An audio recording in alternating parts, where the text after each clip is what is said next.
y'all a chance to hear Brother Ren sing, and then we're gonna shout out all the cash apps.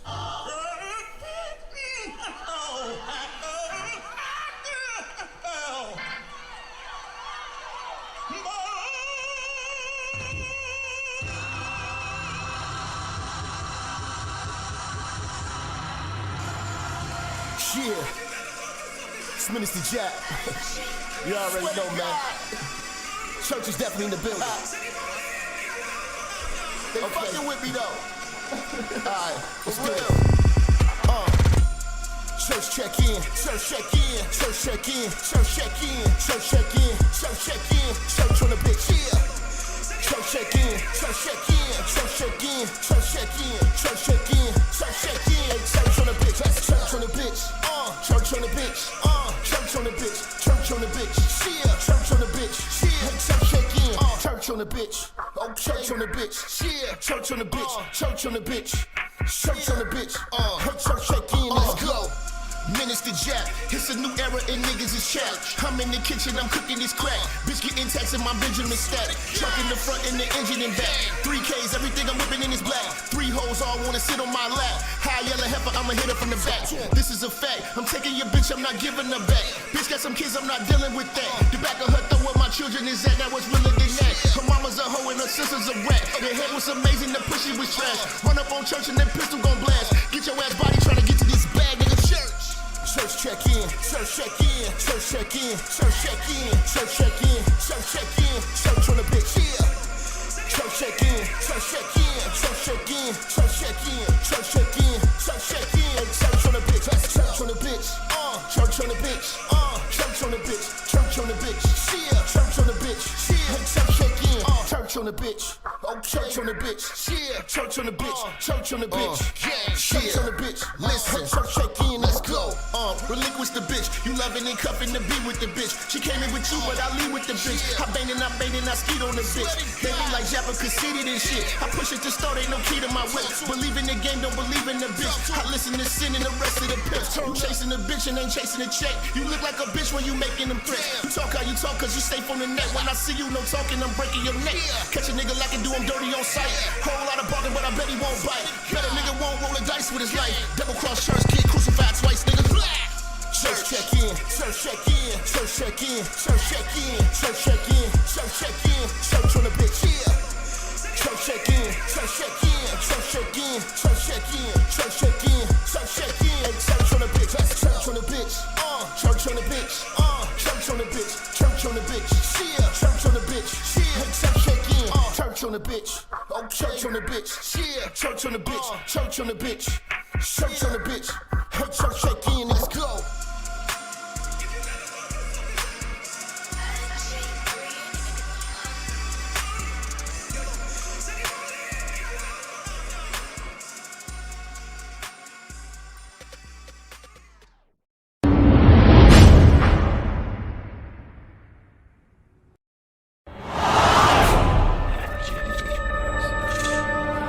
Minister Jap, I'm talking to you, nigga. Yeah, I got a kid. I got 2 daughters and a son. Yeah, man. Black women are bad mothers. And that's why you having a baby by the motherfuckers you had a baby with is your fault. That's why you being a single mother is your fucking fault. That's why being a baby daddy ass nigga is your fault. Live from the church. Church check in. It's Minister Jap. Black women, they're some of the most worst bitches on with money, but yet they're still taking trips and they look fly doing. They are the flyest, broken bitches you're gonna ever deal with. On Minister Jap TV. Church check in, man. Church check in.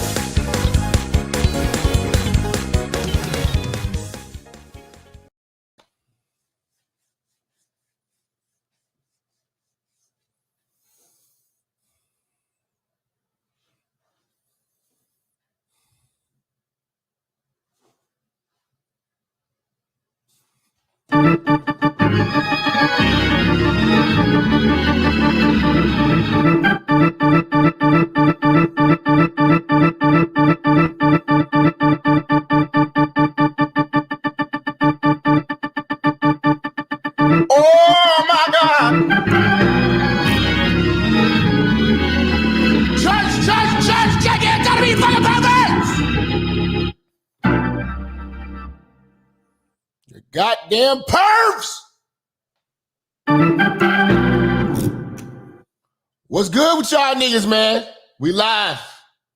We live, we lit. About to stomp down on this bitch.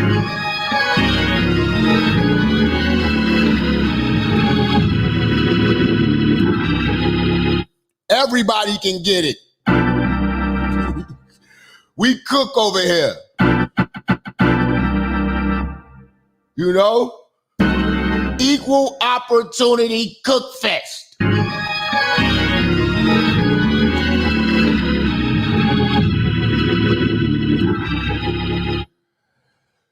Oh man, we about to go in today, man. How y'all feeling, man? Yeah, man. By request, I was asked to go into more depth with this topic. This was a legendary topic. I gave you guys 7 ways to survive. Listen to the wording. To survive white women at the workplace.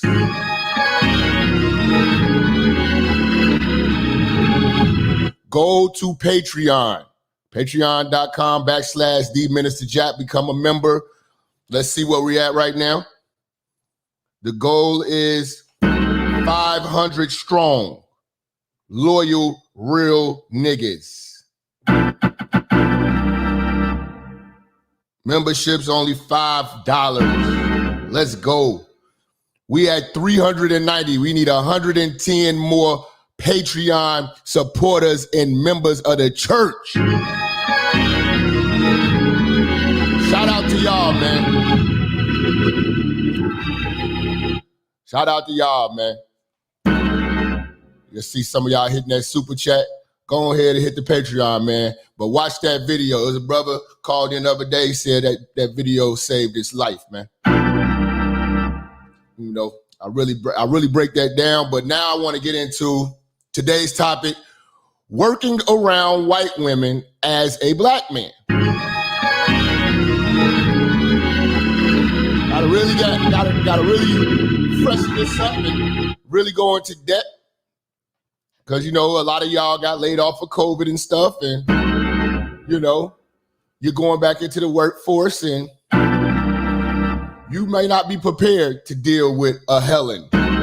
You may not be prepared to deal with a Beth. You may not be prepared to deal with a Karen.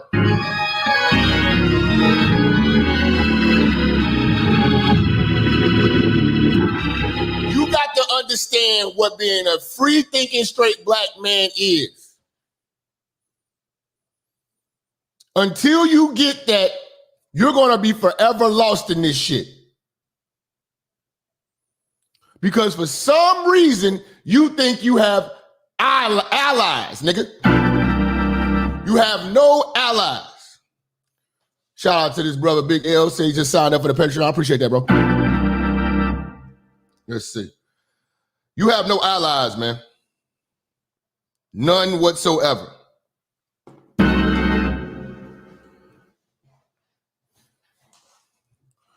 So you running around here as if somebody's got your back. I'm telling you right now, free thinking straight black men, nobody has your back. Half of these brothers don't even have your back because they so busy, preoccupied with trying to pursue pussy that they'll step on their own brother for a bitch.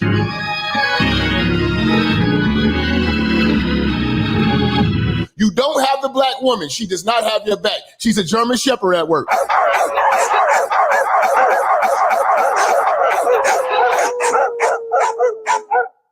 She does the white woman's dirty work in the workplace. She's like a hitman for hire for white women.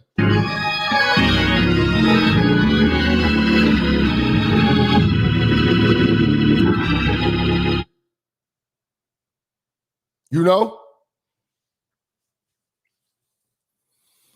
She's the most powerful force in the workplace. The reason why most of you all are having diversity training classes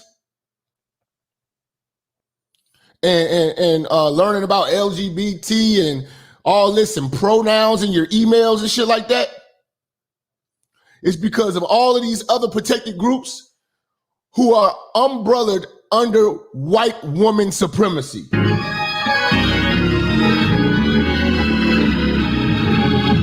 This construct is the white man's construct, and he created this monster. This is something that he created that he can't control now. The liberated white woman is the worst creation the white man has ever done. Trust me, I'd rather have racism. I'd rather have racism in this country than liberated women. At least with racism, you knew where you stood. At least with racism, we were better as a people. At least with racism, we had families. Men were men and women were women, and we had respect from our women.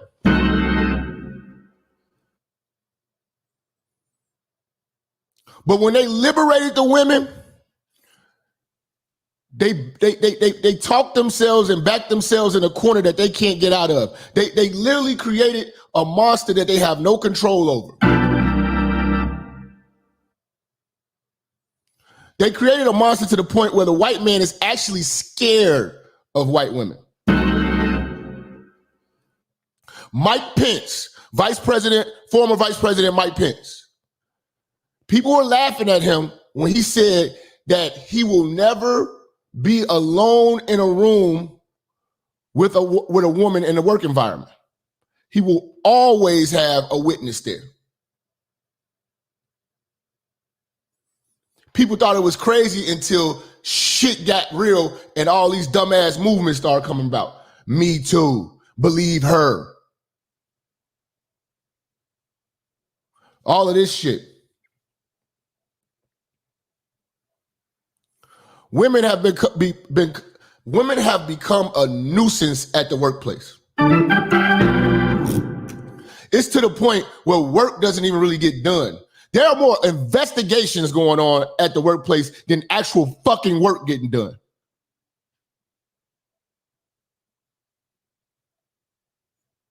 Trust me, I've worked in the corporate environment. There's more investigations being done than actual fucking work.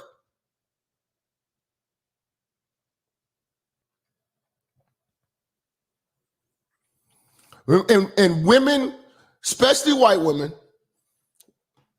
are a distraction and a nuisance at work with petty bullshit. Because we have to be real. When it comes to jobs that require critical thinking, labor, and passion and devotion, that's something women don't do.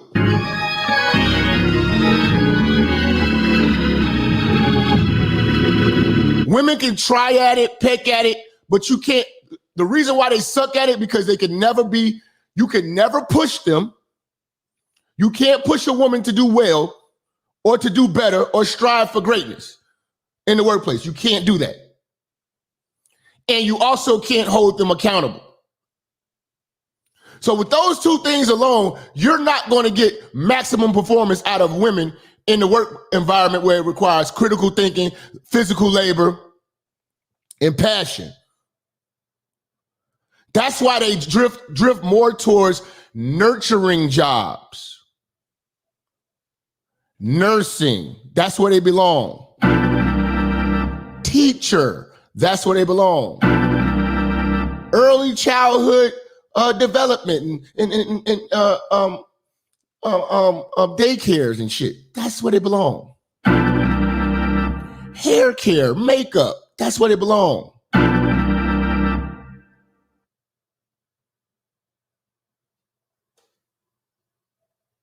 That's where they belong. I don't believe in them being cops. I think they're shitty cops. I think they're shitty in the armed forces. It's a lot of jobs that they won't sign up for. I think they're shitty in construction.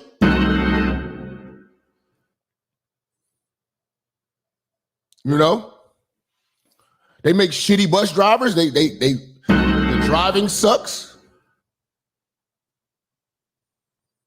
They want to step into a lot of the men's roles.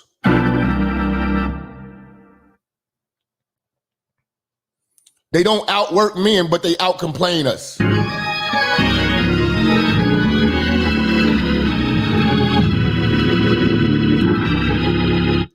They don't want to outwork men, they just want to outcomplain us. One thing about white women, their complaint game is on fleek. Now you have got to understand, black man, as a black man in the workplace. Shout out to Tote coming through, man, sponsoring the show. Appreciate that, family. Coming through the $50 super chat.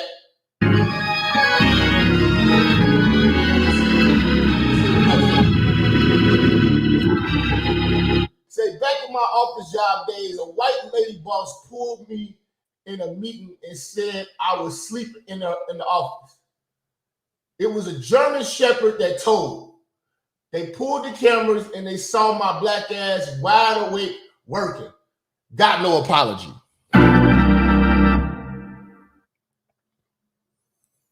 White women in the work environment have two jobs.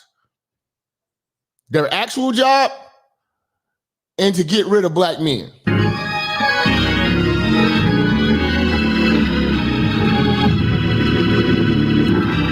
Now, don't get me wrong. It's cool. It's fine dating white women. That's a totally different dynamic. Totally different dynamic. You know what I'm saying? Because most of the time when you're dating white women, you are the boss. Working with white women is totally different. Like if I ever went back to corporate, if I had to be directly reporting to a white woman, I would want to change jobs or change positions in that job, in that field. I do not want to report directly to a white woman. They insult your intelligence. They double and triple check your work as if you don't know what the fuck you're doing. They'll double, triple check your work and fuck up the work. If anything happens and you happen to do it well, she'll take credit for it.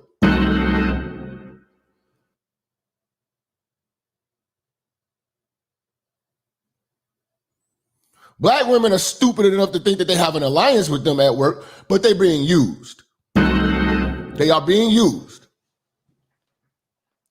But as a black man, you have no alliances in the corporate environment or in the workplace, period. You need to do your 8 or your 10 and go to fuck home. Stop mingling with these folks. They are not your fucking friends. Some of you motherfuckers get loose with the lips. You start getting too personal. You know what I'm saying? And, you know, these motherfuckers utilize that to weed out the competition. You could be the best candidate for some shit. But the fact that you rub the wrong shoulders, and see, you shouldn't even rub shoulders. Just knock out the work.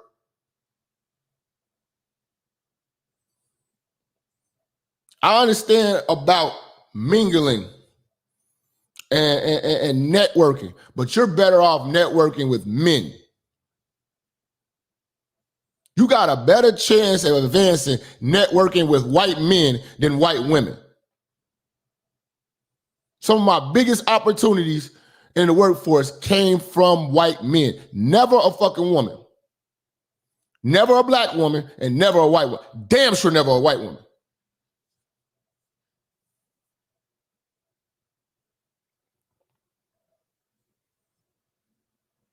Because one thing about it with working with white women, their goal, if they ever even do the job well, is spiteful. Listen to me. They only do the job well to make you look bad.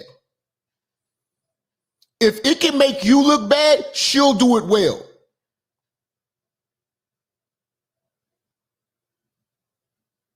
But most white women have a terrible work ethic to begin with. And the reason why they have a terrible work ethic is because they don't have to have a good one to get a job. Being a white woman being denied some type of access to anything is a threat of lawsuits, a threat of a discrimination case or anything. It's a threat. So generally, anytime she makes a complaint, she gets what she wants and things are going to change. White women run the corporate world. White men just are the face. They built it. These women are mad because they're not getting these positions in these companies, but they never built the company. You see, oh, this bitch is a CEO for this company. She never built no company. She worked and sucked her way to the top or leveraged, you know what I'm saying, blackmailable information. Because make no mistake about it, these bitches will blackmail motherfuckers into resigning. The treachery of the white woman in the workplace. I'm not talking about that lily home, wholesome white woman that, you know, has a family. I'm talking about that short-haired, Nancy Pelosi ass, Karen ass bitch that will do anything to get on top, that buries herself in her career.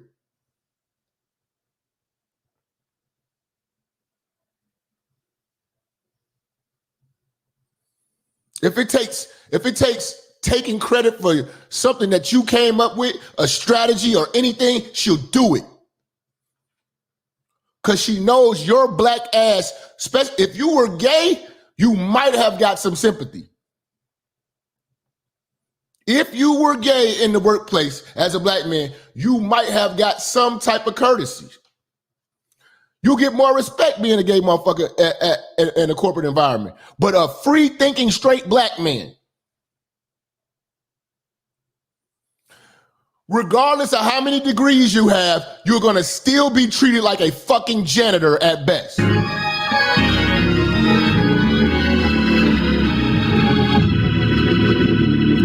going to be treated like a motherfucking janitor.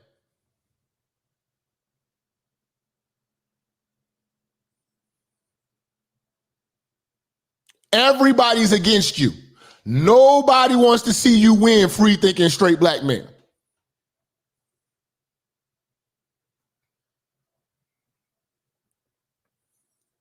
Some of the times they only keep you niggas around because they have to have black men in there. But trust and believe they rather have had a gay black man in there because they know that the gay black man is still going to bow down to everything the white woman says, and he is a ally to white women.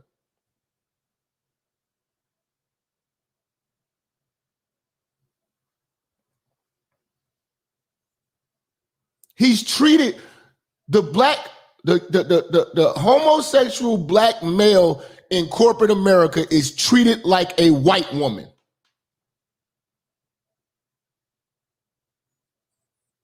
I was one of the first people to identify the white woman's power. Nobody ever talked to y'all about that. Everybody wants to be treated like white women. They are the most feared and they're most respected force on earth.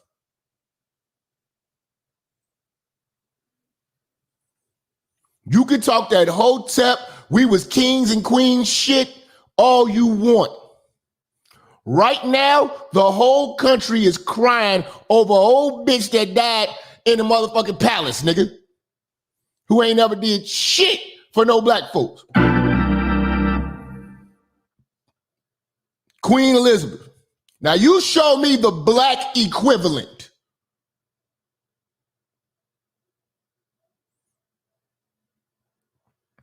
You show me the black woman royalty that when she dies, the world gonna cry. Show me this powerful black woman.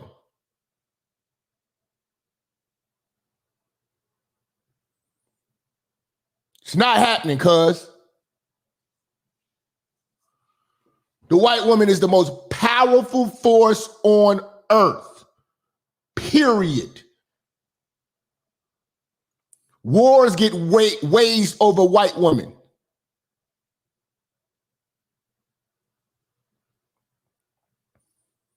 Countries protect white women by all means in any cost.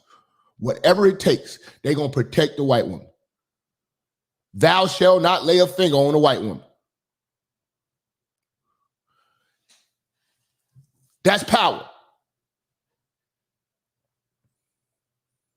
The white woman has got more powerful than the white man. The white woman's religion now is feminism. What's worse than racism? Feminism. Pretending like women are strong. Pretending like women can be men. Pretending like women can do what we do. This is the position that they put us in. We have to pretend like that. We have to give them like, yeah, you're doing a good job. No ridicule. They say they can do everything that men can do except take the criticism.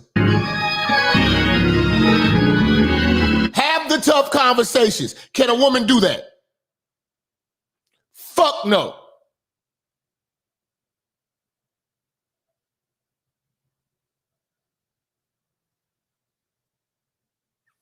Y'all have got to wake up.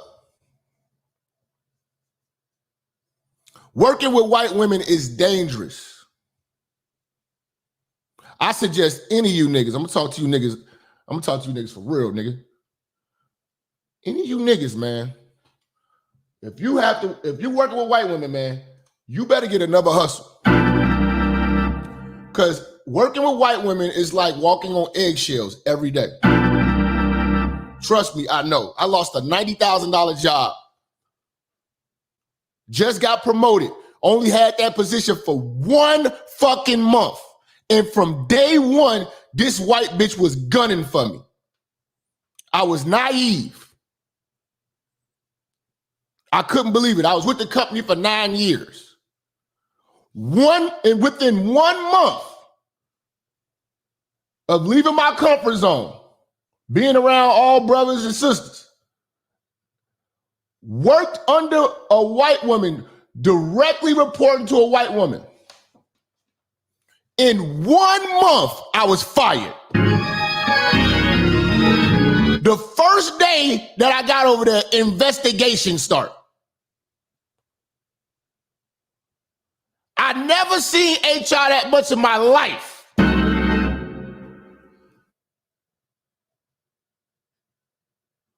They even pulled tapes to see what type of books I was reading on my lunch break.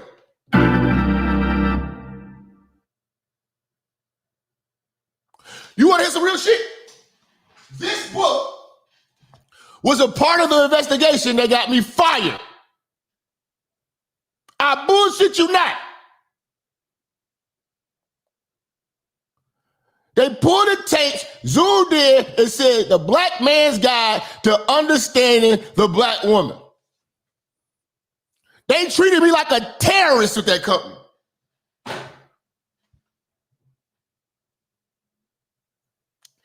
I am not lying to you.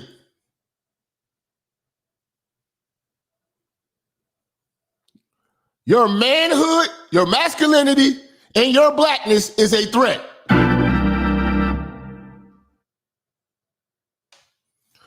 Your masculinity is going to make her uncomfortable as a white woman. And the last thing you want to do is flirt with them. I would never do that. I don't suggest that you niggas even fuck with bitches you work with. Let alone motherfucking, you know what I'm saying, try to date them, man. Or you know, flirt with them, fuck them. Oh my God. Just ask you to get fired. You might as well resign. Turn in your letter of resignation now.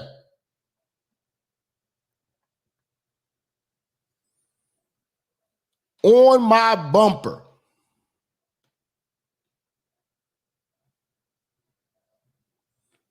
You know? Anybody I had like conversations with, I was cool with. She would go back to them in private and try to pull out things that may be inappropriate at the workplace, even though we're on break and we're talking in the break room.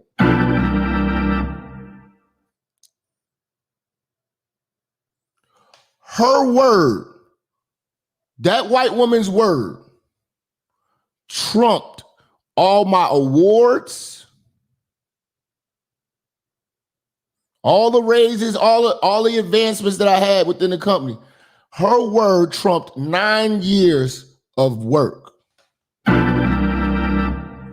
Her feeling uncomfortable trumped 9 years of work and dedication. I'm talking about overworking. There were times that I would work motherfucking 7 days a week for 3 weeks straight with overtime. No haircut, no nothing. Just put on my tie and go. Looking like I'm going through it, but getting to it. That level of dedication is thrown out the window because of the uncomfortability of a white woman working with a hardworking black man. Talk to me. So you talking to a nigga that's been there. And I suggest any of you niggas, like I said, get you a side hustle or always be networking for the next job, because working under white women, you're going to be walking on eggshells. If you sneeze wrong, you know, if you sneeze wrong, she's going to try to get you fired. This is what they do. What's going on with the super chats, family? Y'all ain't got no love for church? Y'all don't got no love for the church? What is it? Hey, yo, boot that dickhead out of here who said the sound ain't working, man. Boot him out, man. Put him on timeout. We can't tolerate stupidity, man. Can't tolerate stupidity, man. But again, the white woman's work ethic is shitty at best. But her complaint game is crazy. Her complaint game is crazy. Check it out. I just graduated from college last week, Harvard actually, and I started my new job on Monday. So obviously on Sunday night, I wanted to go out with my friends and celebrate. Hold on, it was a late night, so Monday morning first.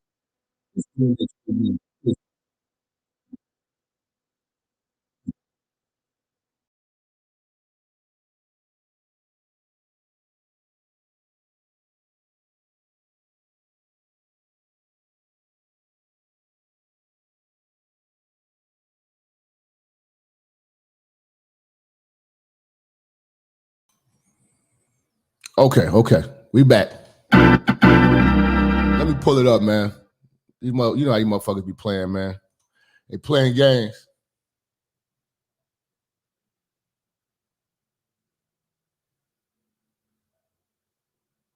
Can you hear me?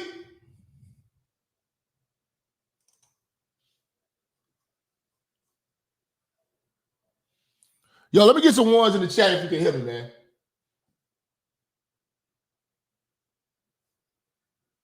All right, man. You niggas killing me, man, with this shit. Graduated from college last week, Harvard actually, and I started my new job on Monday. So obviously on Sunday night, I wanted to go out with my friends and celebrate. It was a late night, so Monday morning, first day, I rolled in around 10:30, set up my desk, and my boss, my white male boss, had the audacity to come up to me and say, "Where have you been?" Where have I been? Well, I've been celebrating, and I've been partying, and then I've been sleeping.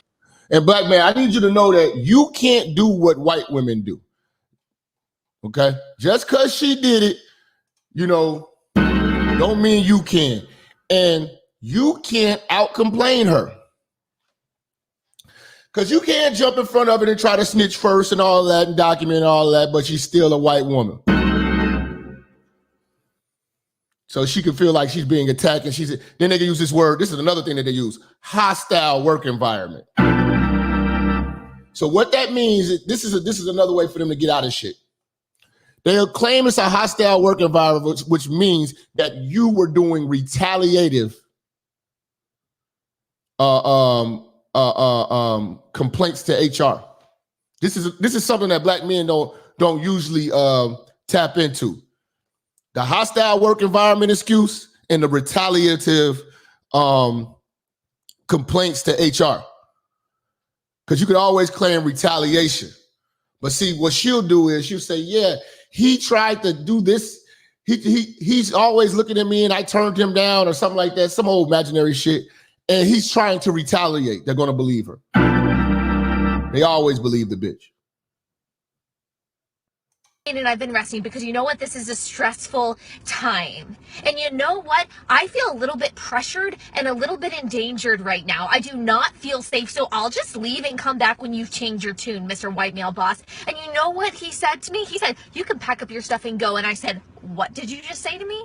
I can pack up my stuff and go? I'm fired just because I was late on my first day to work and because I'm not doing anything? Are you kidding me?" I mean, talk about sexism. This is the white male patriarchy at work.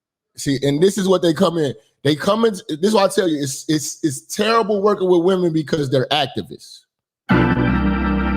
They're in the workplace being fucking activists. You know what I'm saying?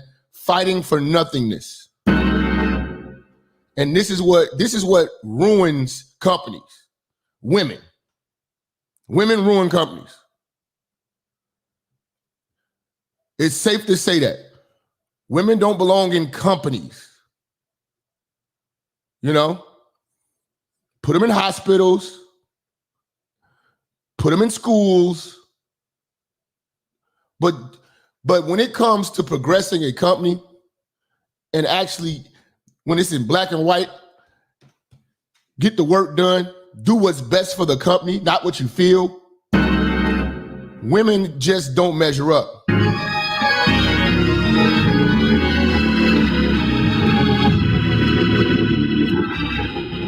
They don't measure up, man. They don't measure up. Right here. Talk about discrimination. So now it's Tuesday. I'm back. I've got my protesting signs in the trunk, and I am going to show them who's boss. And I am going to show them that this millennial generation is not taking that crap from baby boomers and Gen Xers, okay? We are going to do whatever we want to. And if we can't do that, and if we don't feel safe, then we're just going to quit. And that is a real threat. You heard it here first. Now, imagine if this woman was in leadership. With all these emotions and all this shit, imagine if she was in leadership. It's so rare that they cancel women. Women can go online on Twitter and say the craziest shit like this and still get jobs, still keep their jobs. You know what I'm saying? Twitter, TikTok, things of that nature. Your free thinking straight black ass, if you go online on your off day and speak your fucking mind, you will be in the office. You will be in the office. And that just goes to show you the power of just being a white woman.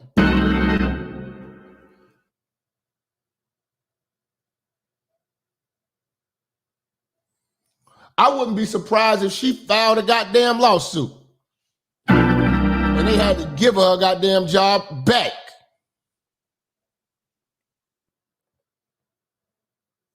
In the workplace, most men are scared of women now.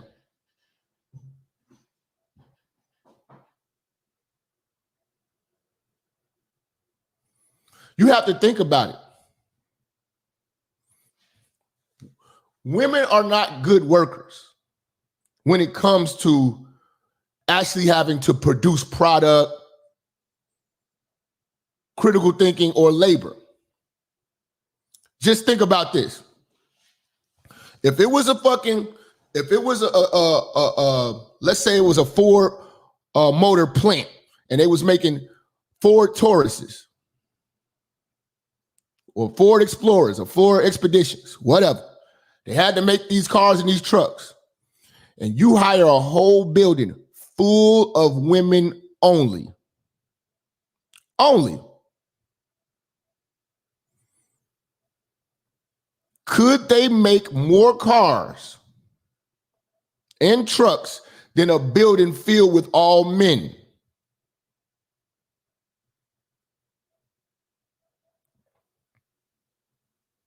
We all know the answer to that. Half them hoes would call off. You have bitches getting hurt on the job. They would be more of a liability than an asset to the company.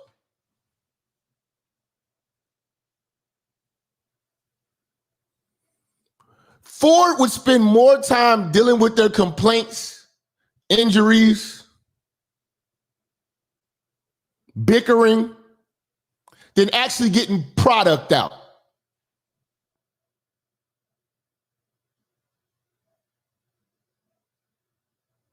The men's plant will be getting it done.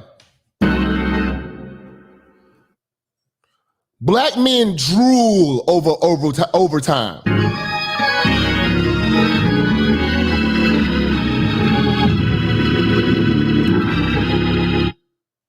White women run from it.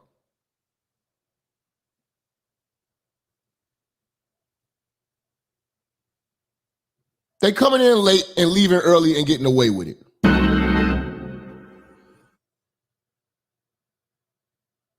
Just think about it. The whole factory full of women, from the bosses to the motherfuckers on the assembly line. You got fat hoes, lazy as hell. Skinny ass hoes, weak as hell. Hoes getting pregnant. Hoes on their period. Hoes that don't like each other.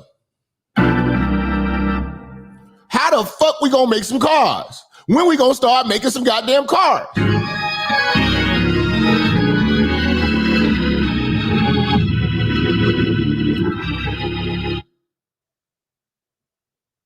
Would you even want to buy one of those cars that came out of an all women's factory? Does the car even work?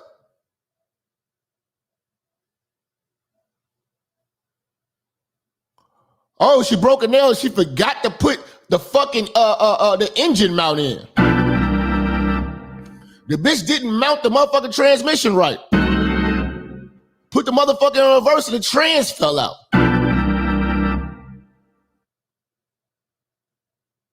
And you still gotta give her a check for that shitty work.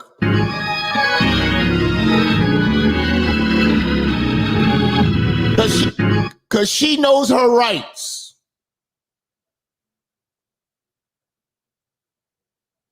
Cause she knows her rights. So you still gotta give her a check for the shittiest work imaginable. That's white women at the workplace. And when she finally decides to do something right, when she does one goddamn thing right, oh, it's a celebration.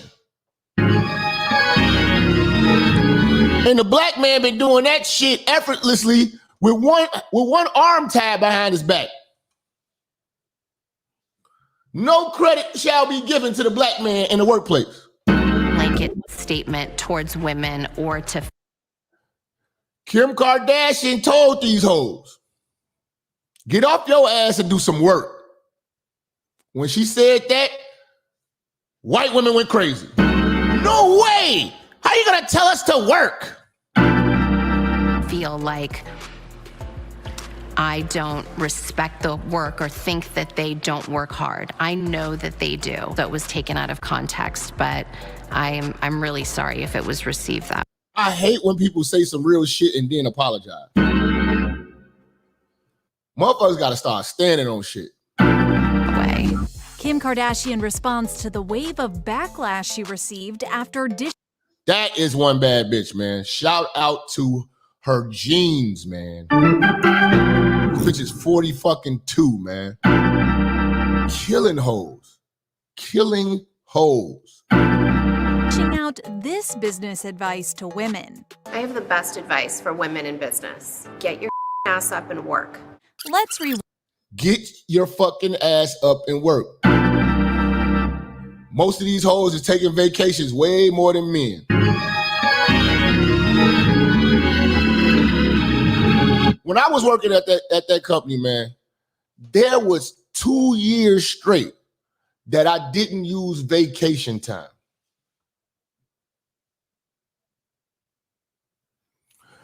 And it was to the point where it was like, if I took the vacation, I would miss out on big commissions. And if you didn't use your vacation time, you would lose it. They would tell me, like, you're going to lose 6 days vacation. It's not going to roll over the next year. I waited out. Like, I could go sit down and go do nothing or do this work and make another 3 bands. I did the work.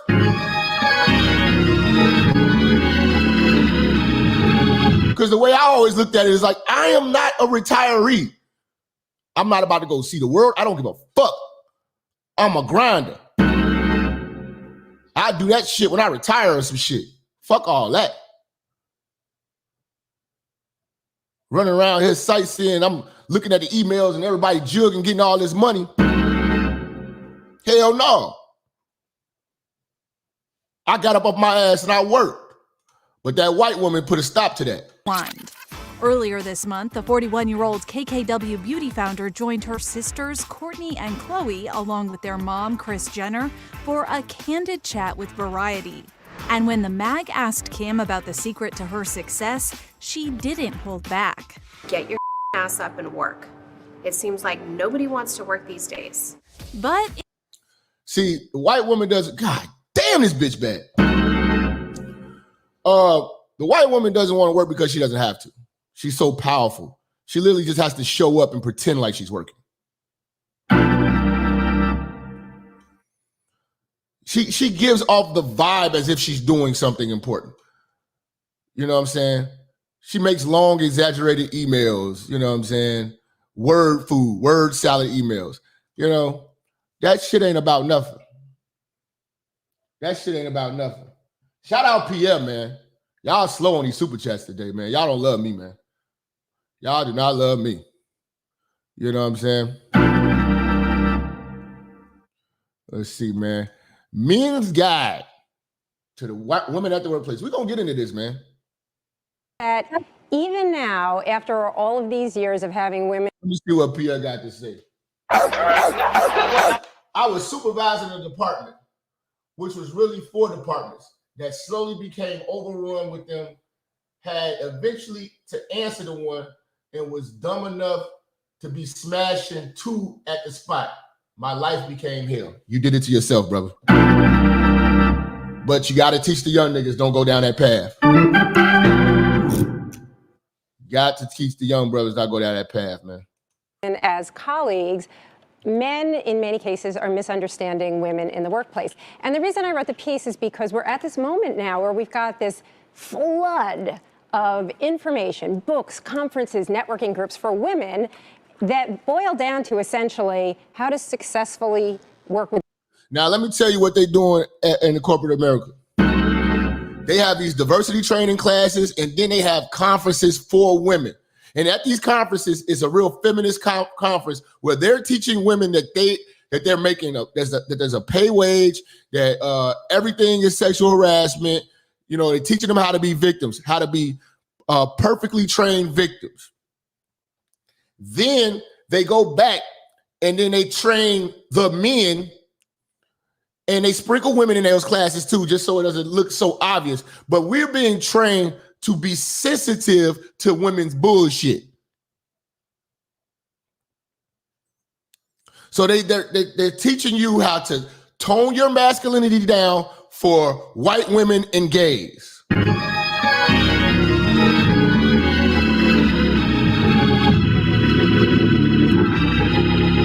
You know, and immigrants are treated like white women too. The only person that they're not getting trained to learn how to deal with is the free thinking straight black men. How do you deal with masculinity? They don't have a class for that. Masculinity is literally fucking it's the enemy. It's a war against masculinity. These bitches do not want you to be a man at the workplace. It's threatening. If you get any notorieties, it's only gonna be, they're gonna blame your manhood for it. Oh, they're only respecting him because he's a man. Oh, it's sexist. Everything is sexist. Everything is biased. This is why a lot of men of power do not want to work with women. Because y'all are permanent complainers and you don't put in the work. Men. In a men's world. In a man's world. Right. And so these books are great. Listen, you know why it's a man's world? You know why it's a man's world? I want to talk to you women in the chat. For you all who think you're equal. What world have you all ever built? What world have you all ever went to war, killed, conquered, and built? You built nothing. You are a man's bitch at best. You're in the workforce because they let you. You didn't pave the way, you didn't earn it, you didn't create anything. The school you work at, you didn't build it. You didn't found it. The hospital you work at, you didn't build it, you didn't found it. Nothing you do is original. Nothing you have discovered. You're a regurgitator of what men have sacrificed their lives and devoted their lives to discover, to invent, to create, to build. You need to be appreciative that we actually let you in our fucking world.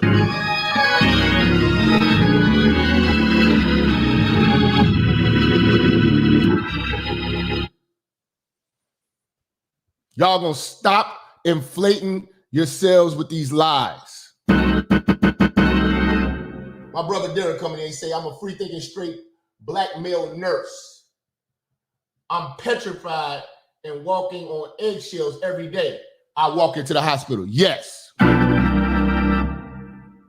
Because you're in their world.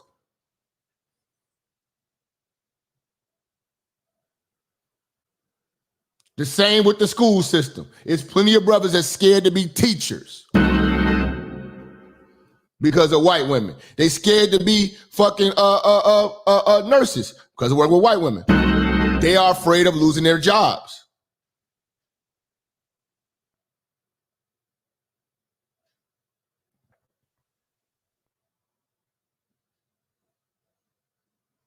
They are extremely hard to work with. If you were gay, you would have a great time.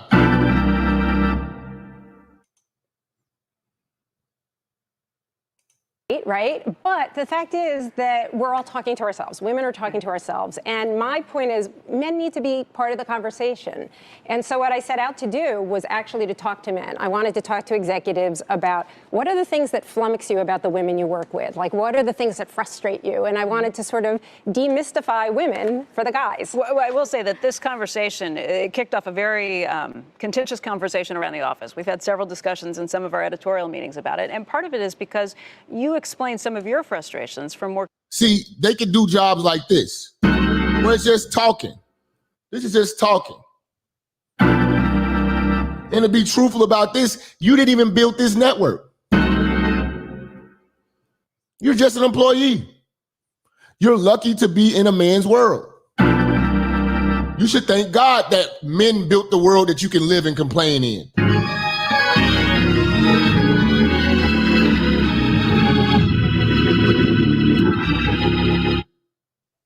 But this is the type of woman right here, you know what I'm saying? The no kids. All I do is bury myself in my work and education and shit like that. This is the one you have to be scared of when you're working. Because she's going to double, triple check your work as a free thinking straight black man looking for mistakes. Everybody else, let's slide. Not you. You have to be on your A game at all times. You can't come into the workplace from a crazy night the day before. Oh, it's your birthday the day before. You went out and you come back, you know what I'm saying, and you still smell like some motherfucking liquor and shit like that. They can do that. You can't. Even if it says it in the handbook that you can go to work and you can have, they used to say this in the handbook, you can have 2 glasses of wine. 2 glasses of wine on your hour lunch. There's a lot of handbooks that have this in these companies. Don't fall for that trap, black man. Don't think that you can go take a power lunch with this white bitch and have 2 cups of wine. Because when she writes this down, it was 2 fucking gallons of Hennessy. He reeked of Hennessy. He came back to work and was very belligerent.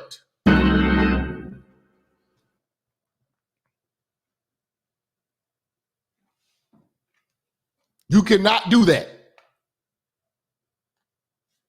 Do not go to the Christmas parties. Do not go to the team outings. Do not become friends with these people on social media, ever.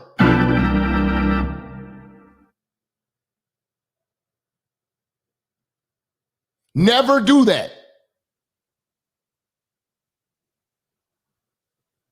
You cannot get comfortable around working with white women as a black man.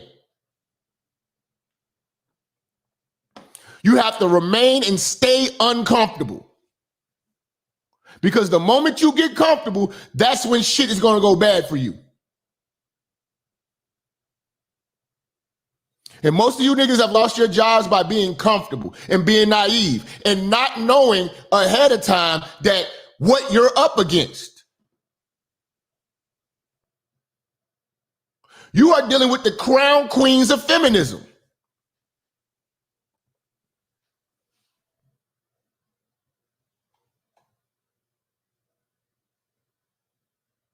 Don't think it's sweet. Working with guys over those years, some of those well-intentioned guys, what are some of the things that drove you crazy, either as a manager or as someone who was working for a man? Right. So it works both ways, whether you're working for a guy or whether you are the boss of men. There are issues all around. So a lot of these things are just miscommunication issues. So one of the big ones is just in terms of communicating within a meeting, right? So. And I'm speaking generally. Obviously, everyone is an individual. But if you speak generally, women are much more likely in a meeting. Men are more likely in a meeting to speak very declaratively. So, like, if there's a news meeting where you're talking about what should we talk about on Squawk Box, Men in a meeting are more likely to say, we need to write about gas prices or talk about gas prices. This is the story. Women are more likely to sort of raise their hand and say, hey, has anybody noticed that gas prices are going down? What do we know about that, right? So women are more likely to pose it as a question than a statement. And very often, and I've seen this very often. I've caught it with my own, in my own. Men come from a position of power. Women come in a position of feelings. You know what I'm saying? They want to do what sounds good. Men do what is good and what's right and what has to be done. The necessities. Own situations too. I know that I'm not as declarative sometimes. Women make horrible leaders. This is why we really need to get bitches out of politics.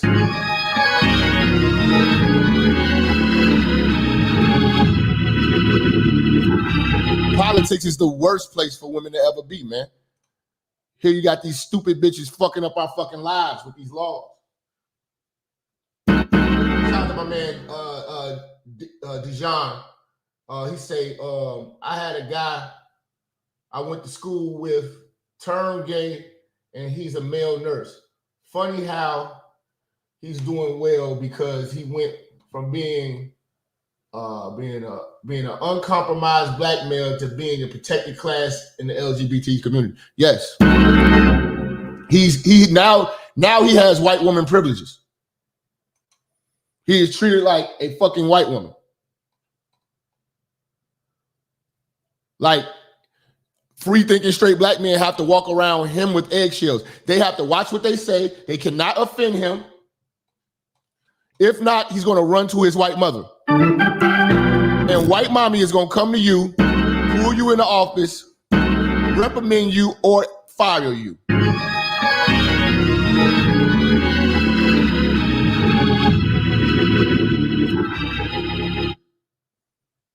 Once they join the LGBTQ community, they are no longer your brothers. They are white women. They are white women to the heart at that point. They are feminist white women. Their talking points are the same. Their attitudes are the same. Their enemies are the same. They are united by having the same enemies.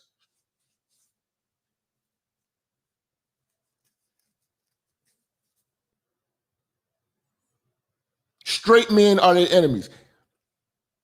It's to the point where white women are starting to hate white men, and they have the ability to tell them. And the only reason why they have the ability to tell them is because white men gave them the power to.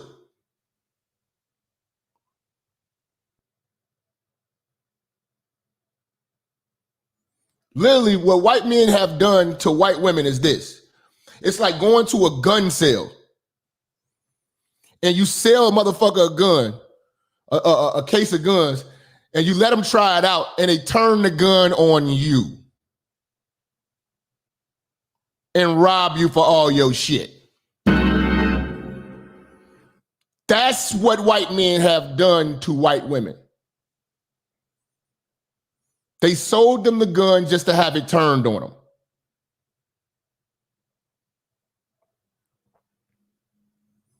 They thought that these women was going to be with them, go to war with them, and shoot. And they had the same enemy.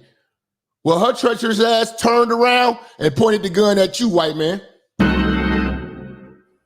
and said, feminism is here to stay. Fuck toxic masculinity.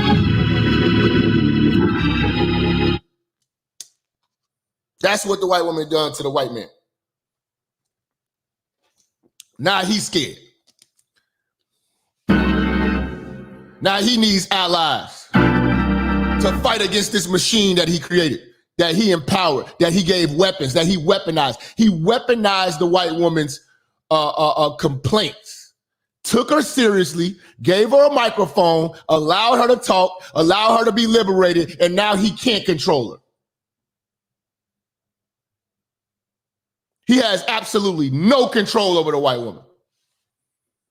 Now she is the most powerful force on earth. And she don't even got to pull a trigger.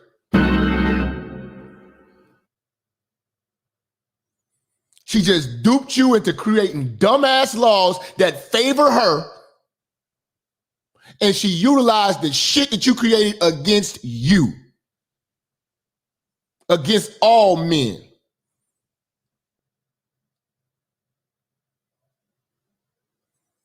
It's a hostile takeover. They done took over your companies with the laws and bylaws that you created, that you signed off for. You're losing your companies to feminist white women.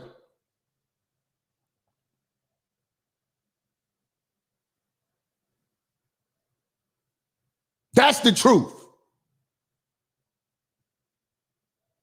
Now, the black man and the white man, we side by side now. We both feeling the pain. But we got to tell it like it is. You had the power. As a white man, you had the power.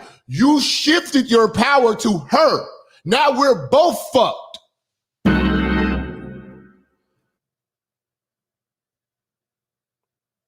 Now we're both in her sights. Now we're both targets of her. She doesn't mind the immigrant. She doesn't mind the gays. She don't mind the black woman. As long as they are subordinate and obey, which they do.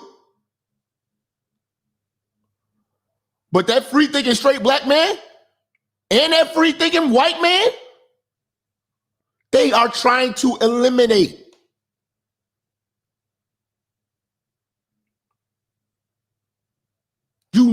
You see, black men were dealing with this hell for a long time. Now white men are getting a piece of it. That's why you got people like Mike Pence stepping out saying, hell no, I do not want to be alone with no white woman. No woman, nobody who reports to the white woman, which would be a black woman. Working with a black woman is just like working with a white woman. She's just a white woman with a weave.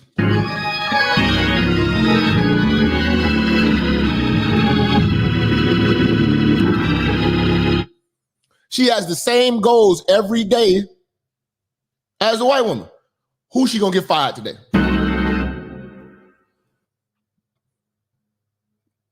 So this you brothers gotta wake up, man. This is scary.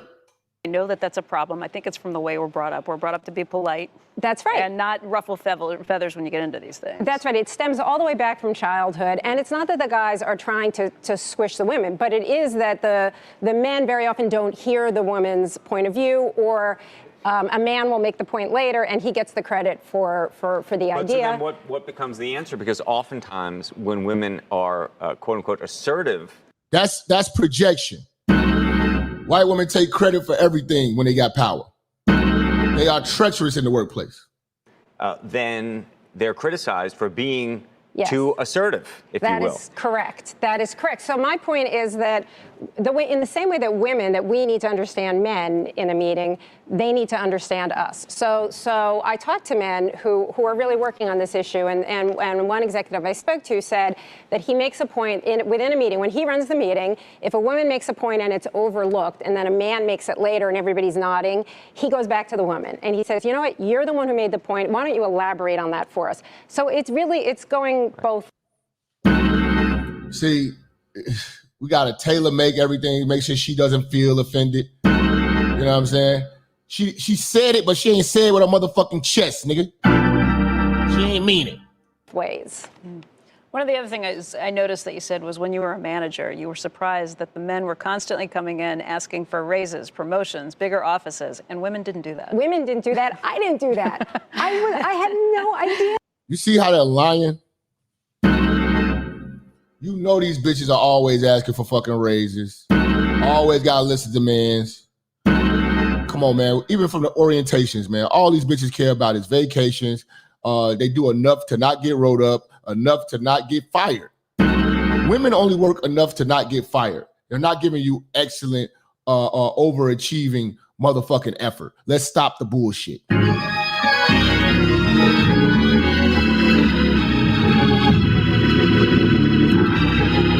They're not overachievers. This was going on, right?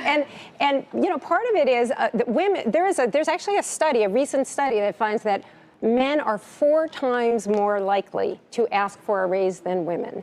And when women do ask, they ask for 30%. If a man asks for a raise, it's because he bust his fucking ass for it. If a woman asks for a raise, it's because she gave up some ass for it. Let's cut the shit.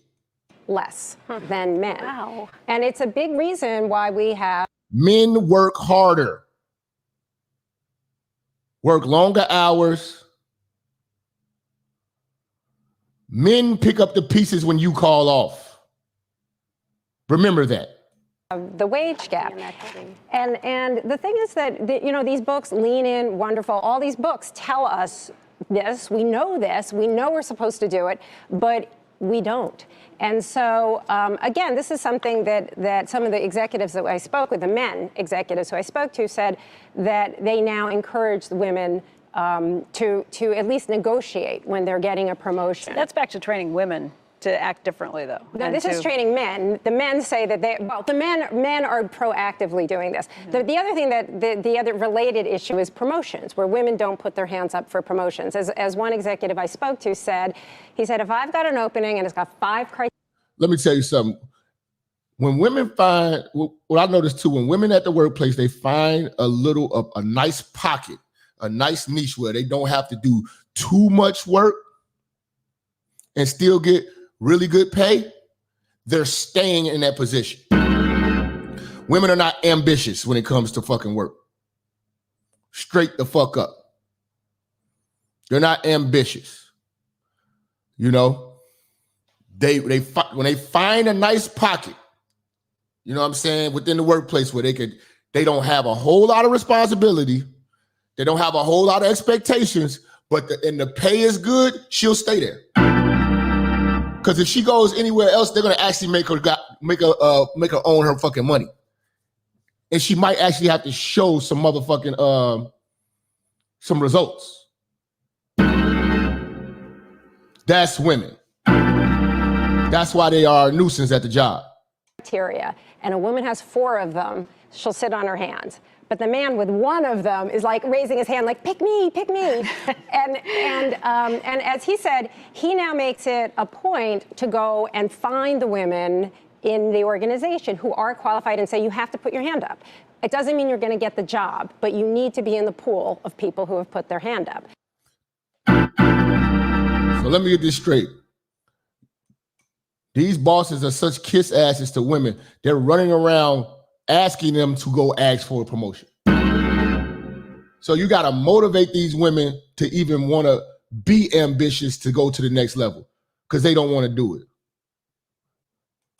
And while you're on the search for this ambitious woman that doesn't exist, you passed up several free-thinking, straight black men who can't wait to do this work.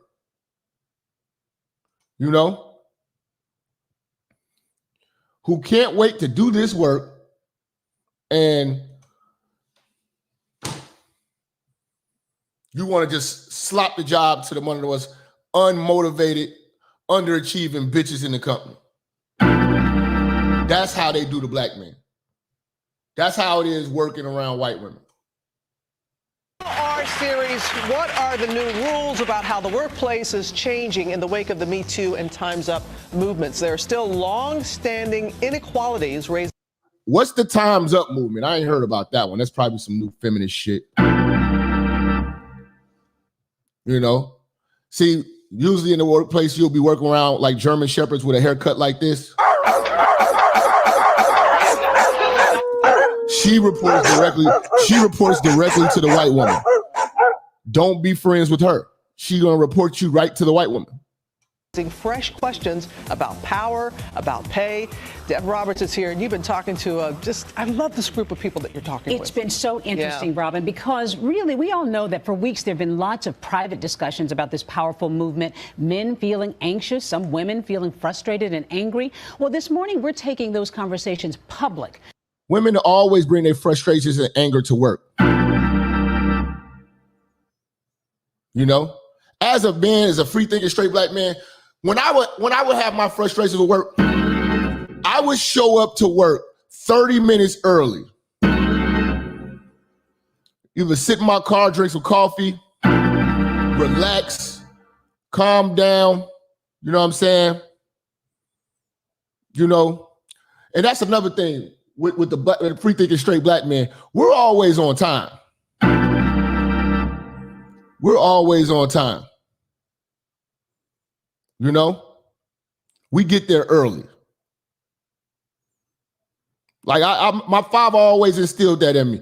My father gets to work an hour early because he takes that hour to clear his mind so he can go into work with a clear mind and prepare himself for the work. We're making that transition from being off, whatever you were dealing with in your personal life, to coming in and handling business. Women come in 2 minutes before it's time to punch in, scrambling and everything like that, still dealing with the same shit that they was dealing with before they even got in the car.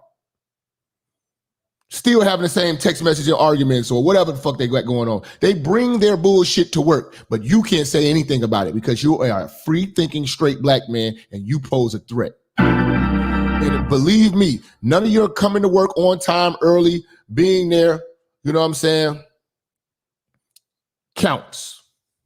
It counts for you.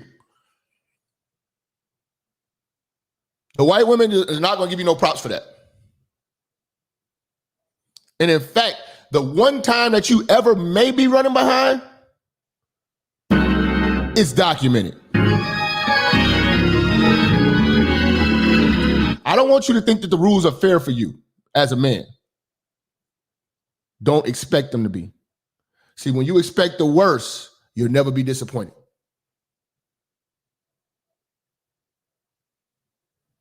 That's why I always tell y'all, expect the worst, you'll never be disappointed. Don't get a bitch the benefit of the doubt the benefit of the bitch. Always think that these people are your enemies, and you'll never be fooled.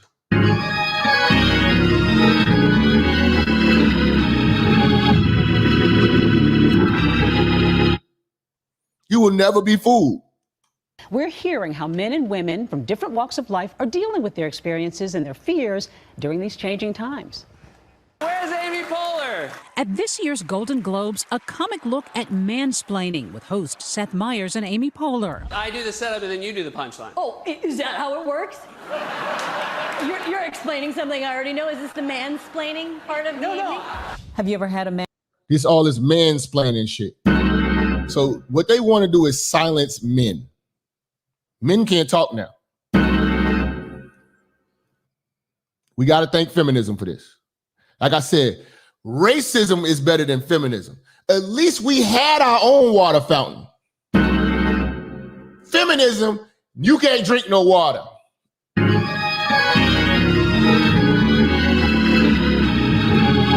That's how they did it. That's how they doing the free thinking straight black man. Haven't you all had enough water? Save some water for the LGBT. Save some water for women. Save some water for illegal migrants.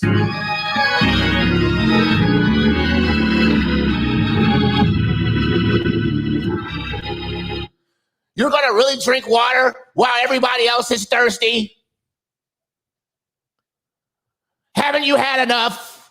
That's what they do to us. And take credit for your work? Mansplaining, as they say? I'm glad there's a term for it now. Is there? Finally, there's a term for it because we all knew it. We just didn't know what to call it. I mean, salute, salute, salute. One of our big sponsors just came in, man. Be the boss of your motorcycle. Okay, let me give you a wrench. Seem like you're new to the channel.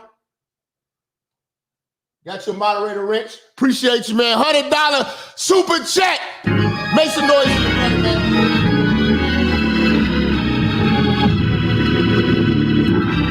Say, what's up, Jap?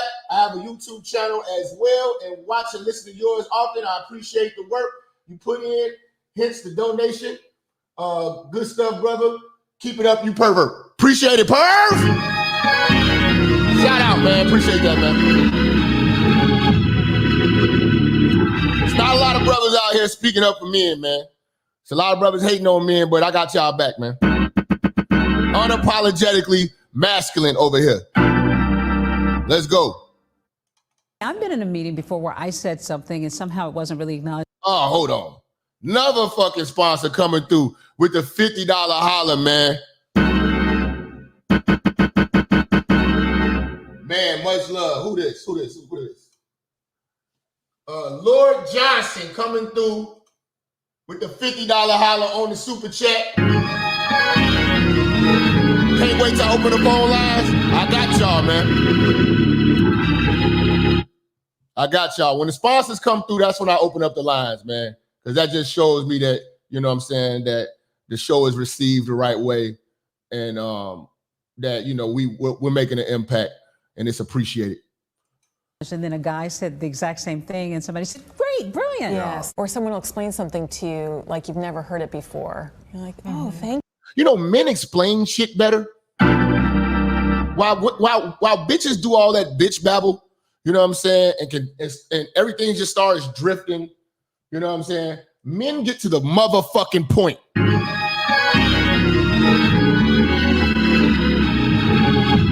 A lot of these bitches can't get to the goddamn point. Get to the fucking point.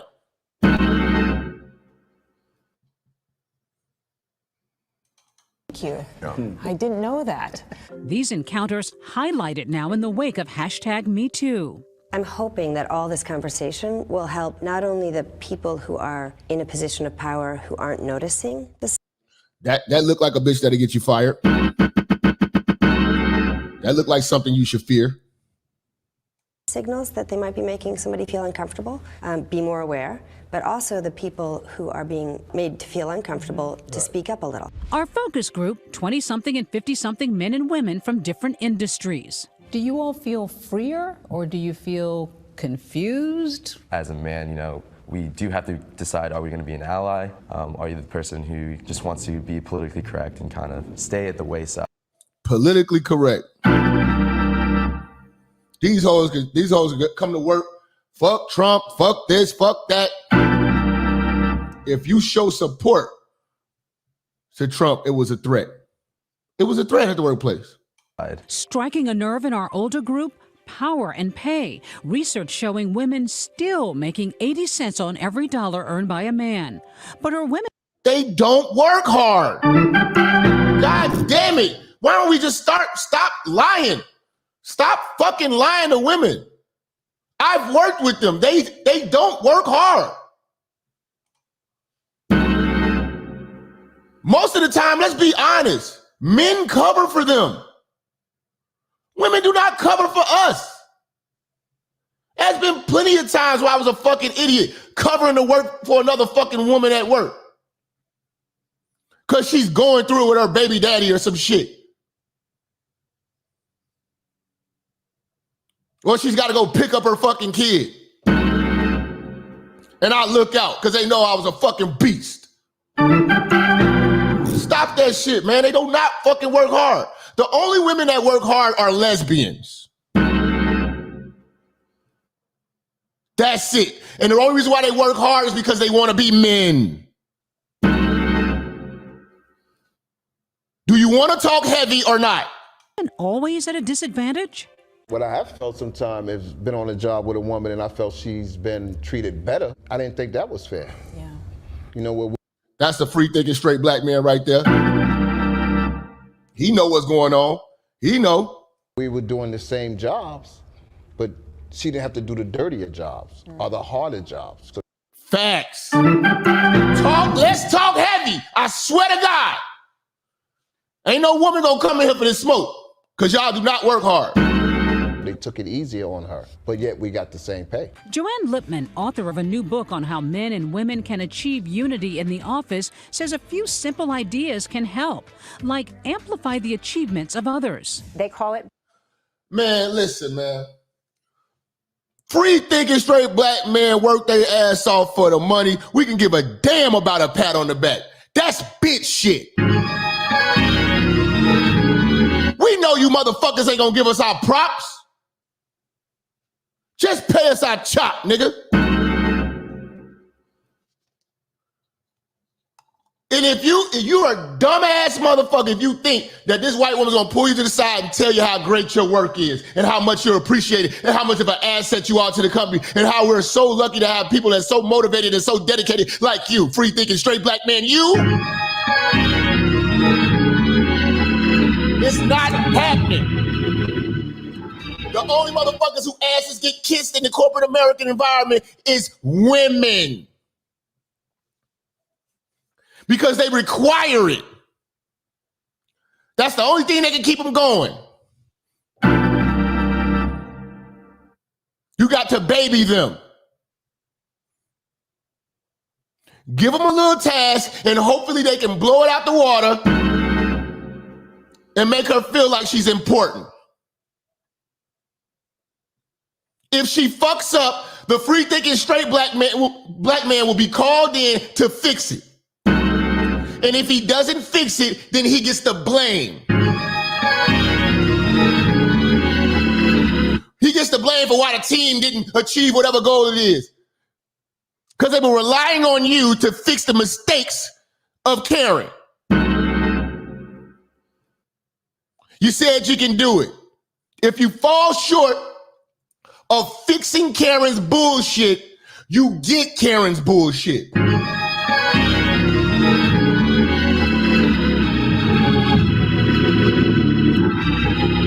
This is the truth, free thinking straight black man.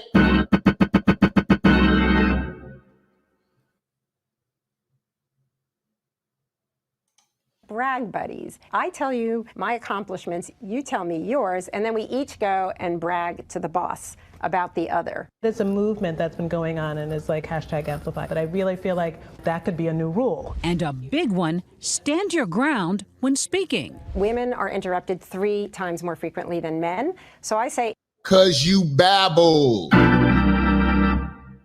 You all don't know how to answer yes or no questions. Getting to the fucking point is something that women are allergic to.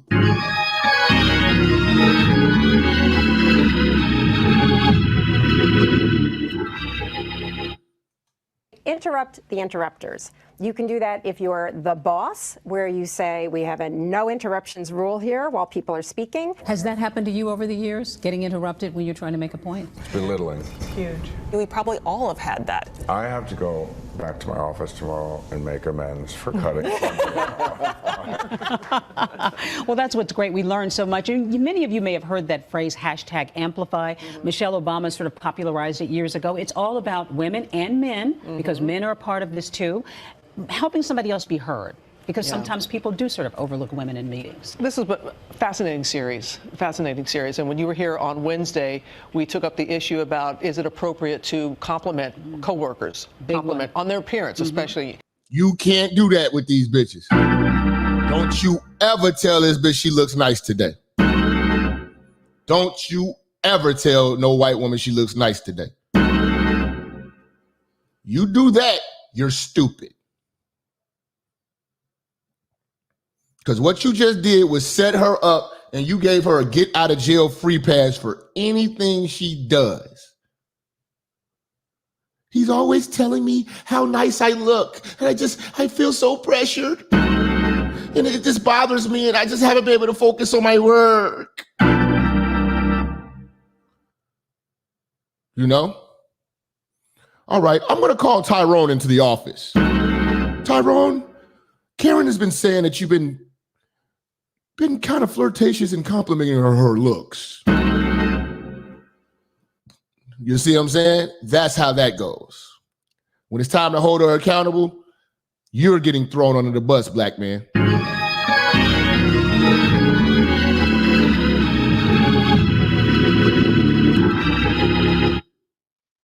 Don't do it. Don't do it. You better avoid that shit. But avoid white women at work at all costs. And it really fell along generations. And so we heard from some of our viewers because it got a lot of buzz. And so this is Donna.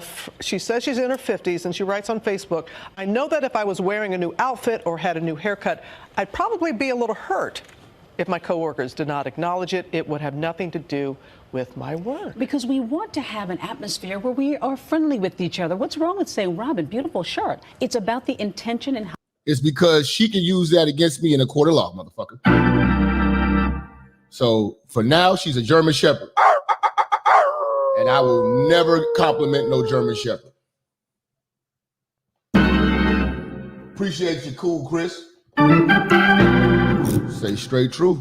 How well you know a person, so let's not get rid of that. Let's just think about it a little more. But the younger generation, they saw it differently. They've got a little room to grow in this, I think, because they feel like it's all about work. Let's not get too personal. Okay, how about this group that you have here with us here in the studio? Thank you very much for making yourselves available. Great.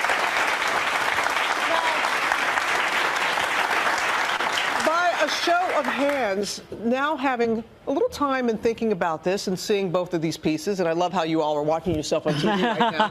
But by a show of hands, have you changed your attitude about the workplace? Has this changed your attitude at all in any kind of way? Show of hands. Yeah? Put them up high. Okay.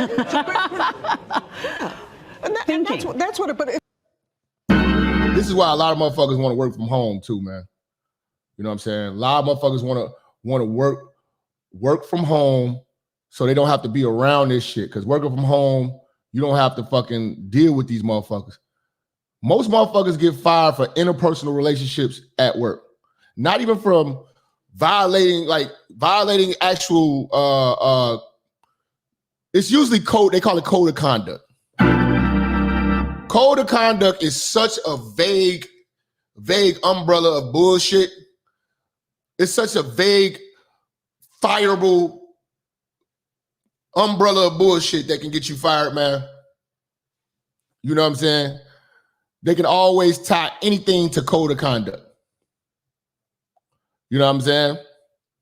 If you complimented her, code of conduct. If you cursed around her, if you on the phone talking about cursing, code of conduct. If you say the wrong thing on Twitter, on Facebook, code of conduct. If you post some crazy shit you was doing at a club, code of conduct. You reading the wrong type of material in the cafeteria, code of conduct. You wearing a shirt that represents a political party or something like that, code of conduct. If you're having a political conversation, code of conduct. Having a religious conversation, code of conduct.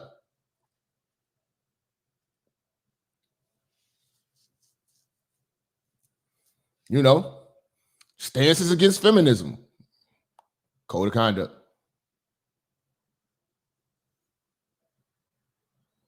It could be a popularized shooting on the news or something like that, like a George Floyd situation, something like that. If your ideals on that situation does not align with the social norm, code of conduct violation.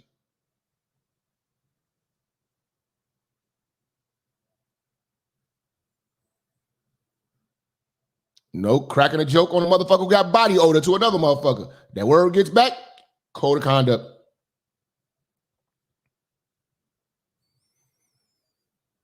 Passionate argument pertaining to work. No cursing involved. If a voice gets raised, code of conduct.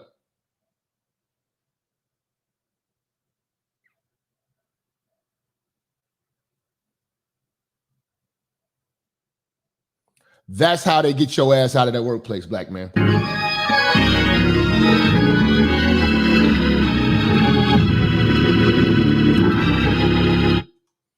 That's the power of the vagina in the workplace. White vagina rules everything.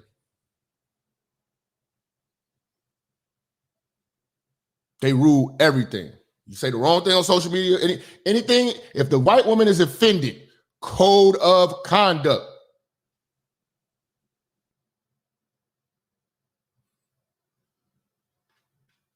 Straight up. You can't hold them accountable. You can't criticize their work in any bad ways, and you can't push the white woman to do more. Code of conduct, discrimination, harassment, hostile work environment. She has all of these tools. all these tools that can be used. She is the hardest to get work out of. She is that powerful, and she will not be fired.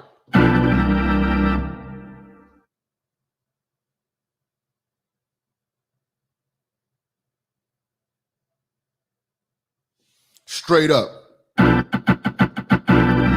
If you just tuned in, you are live with Minister Jap, man. Today we are talking about working around white women as a black man.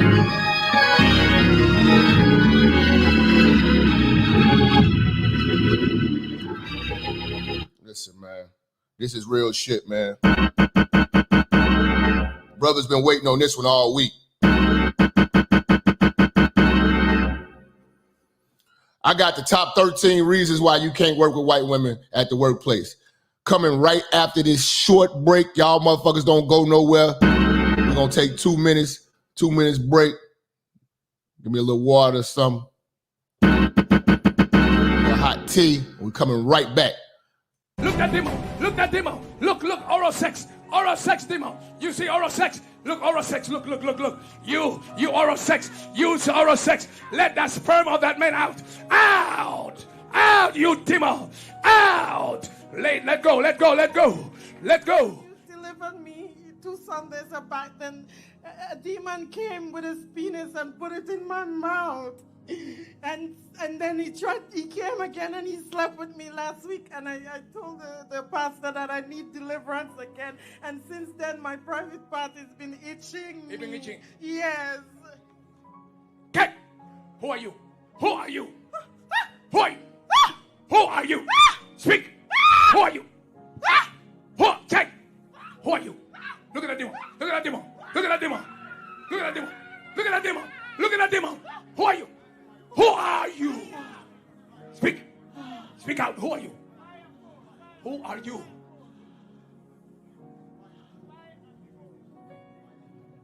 Jesus' name. You demon can help you. Yeah?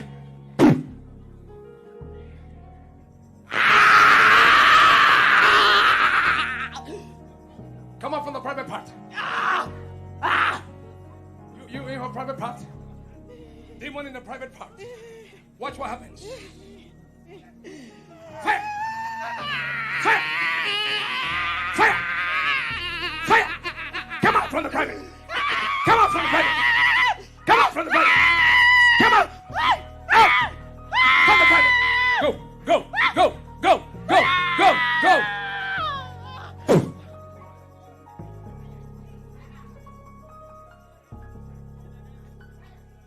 What is your name?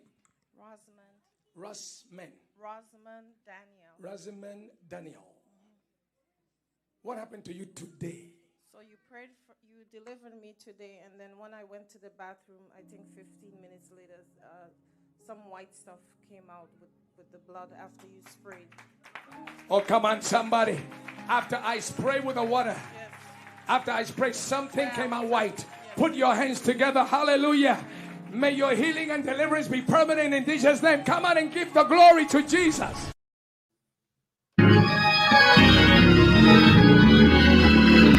All right, y'all, let's get into this, man.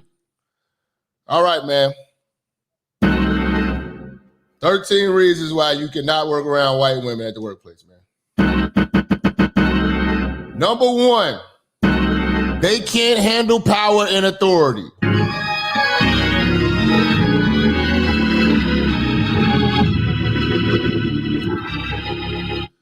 They are the worst leaders, the most abusers of power. You know what I'm saying? And I'm talking about almost a dictatorship when it comes to authority, man. You know what I'm saying? They will talk to you like shit. You know what I'm saying? They're very disrespectful, very condescending. You know what I'm saying? They're emotional leaders. You know what I'm saying? Even if you look at politics, white women leaders are terrible. You can't name a good white woman politician, let alone a woman, period. Women in leadership is a bad idea because they're so preoccupied with fighting for women's rights, that nothing ever gets done that needs to be get done. They're point provers. Women in power is just proving a point. It doesn't result in anything. It doesn't bring about maximum performance. It's prove a point. It's bullshit.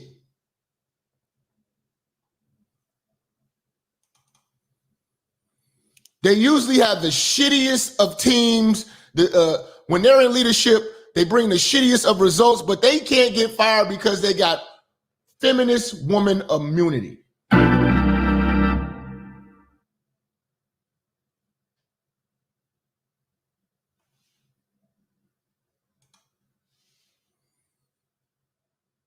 They have immunity. They make terrible leaders. I mean, we can even take it back to politics. Man, I mean, you got to really think about it. Military. That's why, like, it's you guys are really getting caught up in this symbolism and let's make history every fucking election year. If you want to have this country be bombed and taken over by any other country who has the balls that the woman doesn't have, then yeah, go ahead and elect a woman president. We'll be conquered in no time. We'll be tried every day if we had a woman president. But you guys don't think about this shit in a practical manner. This woman would be so fucking preoccupied with trying to make sure that we call bitches him, her, and they, or whatever the fuck, they, them, and their. We'll be so preoccupied with pronouns and transgenders and the right to kill babies. The Taliban will be doing cartwheels over the border, shooting motherfuckers down.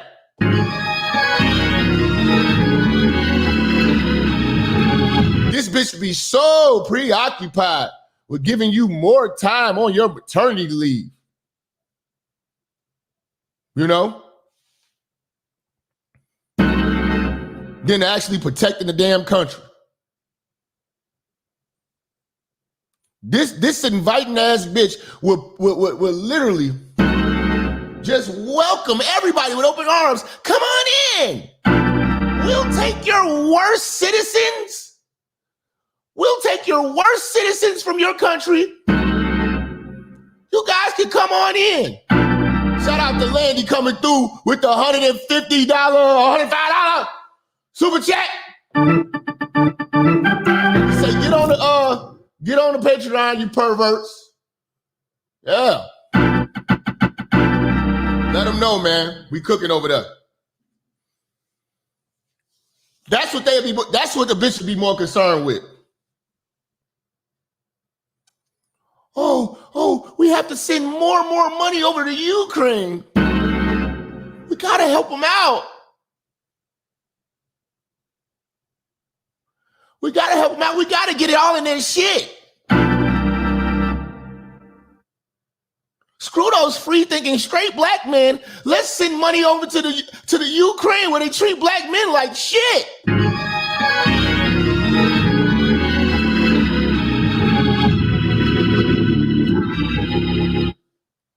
You know what I'm saying?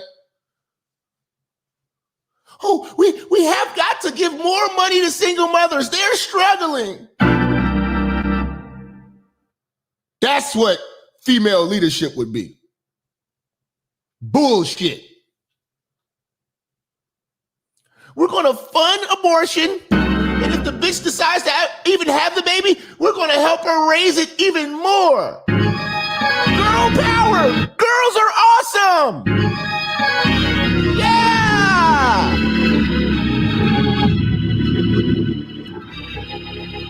She'll be bowing down to every possible war threat. But as long as she feels good, everything's all right. Fuck out of here, man. Number 2, can't work with white women because they are beyond petty.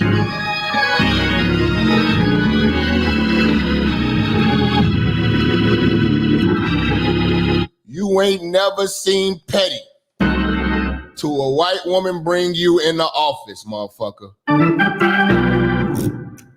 And if you got your life riding on this job, your heart gonna be pumping mayonnaise, nigga. You like, damn. This bitch got everything documented. Petty. You know? All the way to the point where, like, you didn't have your top button on your collared shirt tied.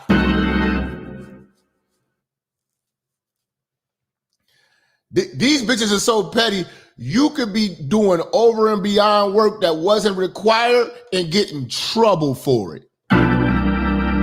Well, I don't think you've asked permission to take on that assignment, and you didn't ask permission to work those 2 hours of overtime getting it done. Yes, we appreciate it, but you still must ask permission.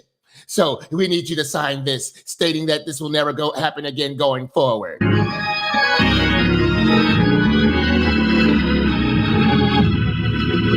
That's working with white women. That's how it is when you work with white women. Number 3, these bitches are by the book only when it comes to you.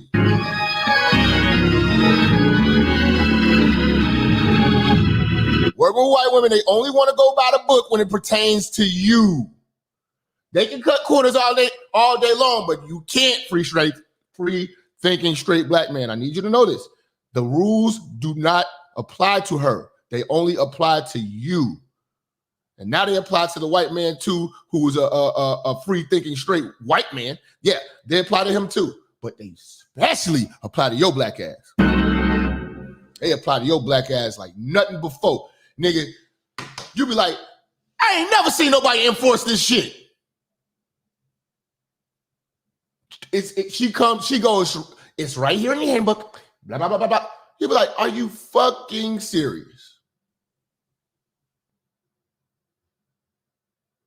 As much shit as you do around here that I don't say shit about, doesn't matter. Doesn't matter, Tyrone. You've got to adhere to the handbook. Buy the book when it comes to you. That's working with white women.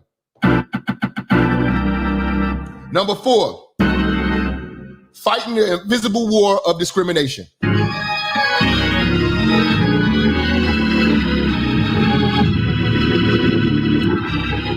White women always coming to the workforce with a political agenda, talking about discrimination. They have way more rights than anybody on the planet.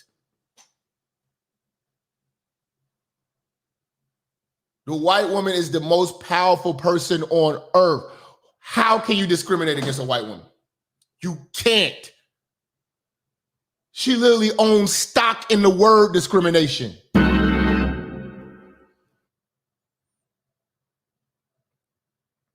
The only reason why black folks could even claim discrimination is because the white woman put it on the table. And she got the results. She gave y'all that little bone of discrimination so you can worship her now.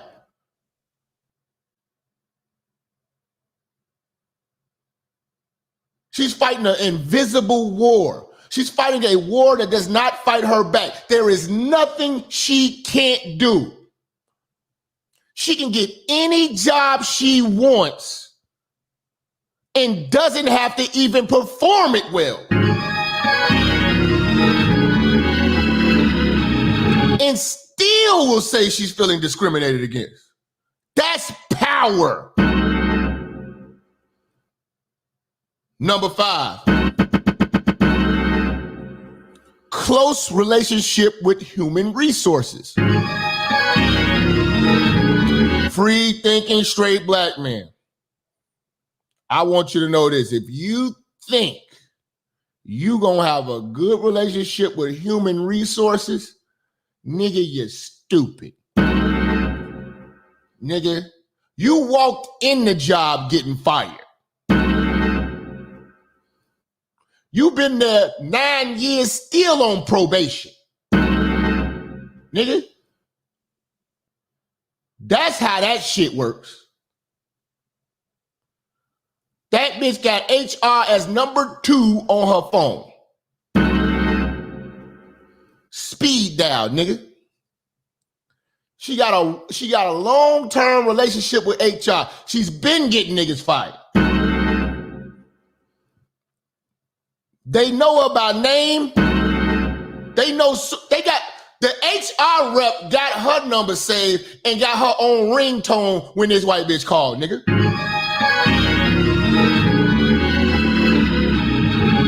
Oh, hi, Karen. What's going on?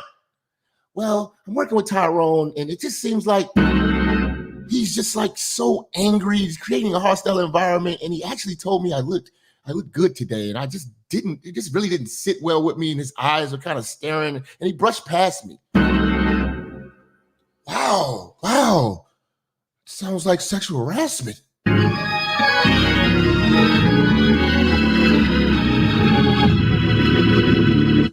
This is going to be a recorded call. Could you explain everything to us from the beginning, and then we'll get his side? You have no side. You have no side, free thinking straight black man. You have no side. They're gonna bring you in that motherfucking office. You're gonna be on a fucking final, or you're out of there.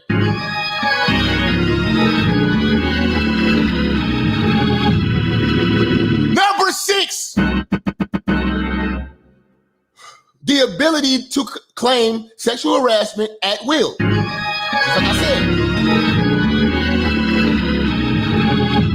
This bitch could be unattractive. Not even your type. Can still file sexual harassment on your ass, nigga. And you will piss the HR people off even more if you go in there and say, I'm not even attracted to this ugly ass lady.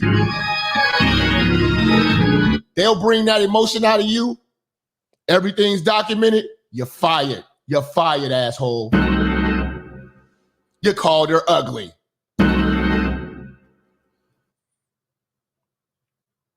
She can file sexual harassment charges at will, even if you're her boss. If you got to hold her accountable, she'll gather up a bunch of these motherfucking German shepherds and they will concoct a story and say that your ass is a pervert at the workplace. And then they'll use your social media, you out hanging with hoes and shit like that, to motherfucking clarify their story. That's what these bitches do.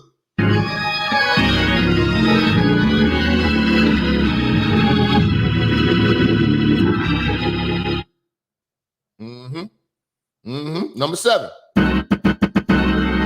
Can't work with white women because when she can't compete, she will eliminate the competition.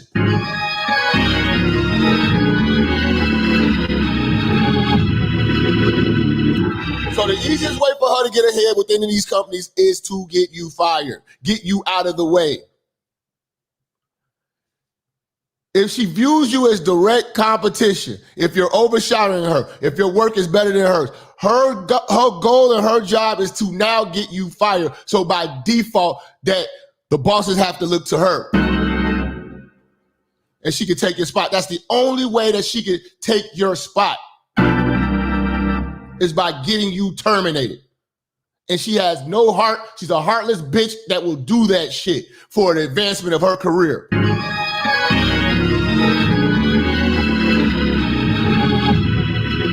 Number 8. She's fueled by imaginary male privilege.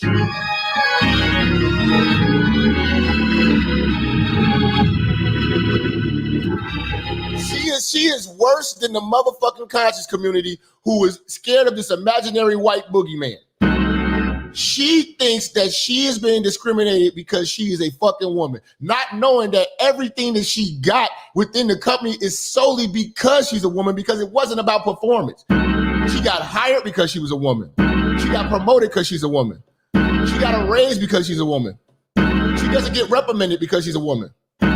She gets talked to nice with the most respect because she is a woman, but she's still walking around here talking about men get the most privilege. It's all imaginary in her head. She's literally running on an imaginary treadmill of discrimination, and she's getting nowhere fast. She's fighting a fight that's not fighting her back, and this is what's fucking up the workplace and getting no work done.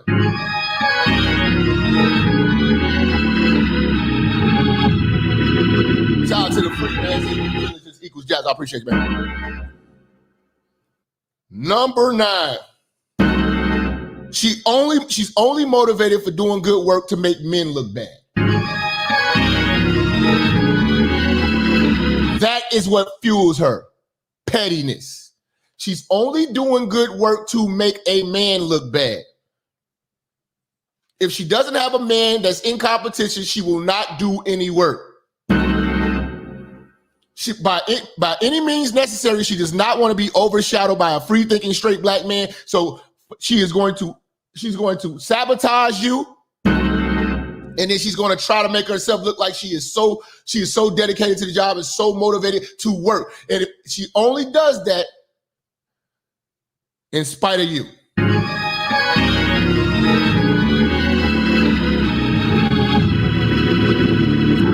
Number 10. She spies and pries in the black man's personal life.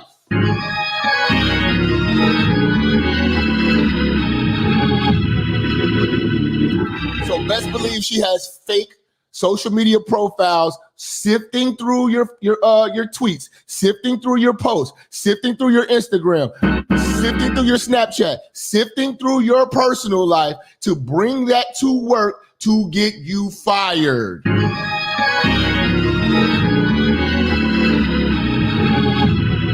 Trust and believe she's been verified on you already. She already looked at all your criminal record and everything. She's trying to see if you lied on your application. She's trying to see. She wants to find some dirt on you. She spies and pries in your personal life.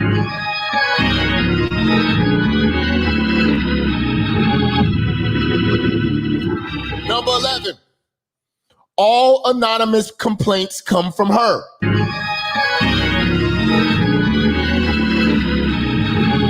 So you're at work and you're sitting wandering around wondering, why are all these anonymous complaints coming through? They won't tell me who's saying it, but they won't tell you who's saying it. You don't have any clue who the fuck it is, but I can tell you who it is. It's Karen. You're working with a white woman who envies you, you free-thinking straight black man, and she's making anonymous complaints, and they're taking her anonymous complaints serious.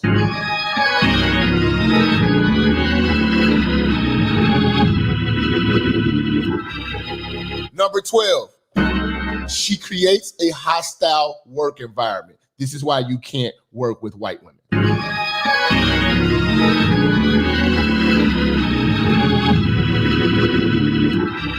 A white woman will make you not even want to come to work anymore. You know what I'm saying? Like, when that white woman was harassing me every day, I did not want to come to work. I cherished my off days. I knew my days was numbered. You know what I'm saying? I didn't think it was ever be that bad. I thought maybe I would have got moved. I did not know they were going straight for termination. That's how she was coming. She was coming straight for your pockets, nigga. You know what I'm saying? You be so unmotivated, you'll start making mistakes. You just start, because you don't even feel like you're wanted being there anymore. With that hostile work environment, it takes a toll. You can do your work well when you enjoy being around the people you work with. But if you can't stand the motherfuckers you work with, it's going to reflect in your goddamn work. White women create a hostile environment at work across the board because they always keep investigations going.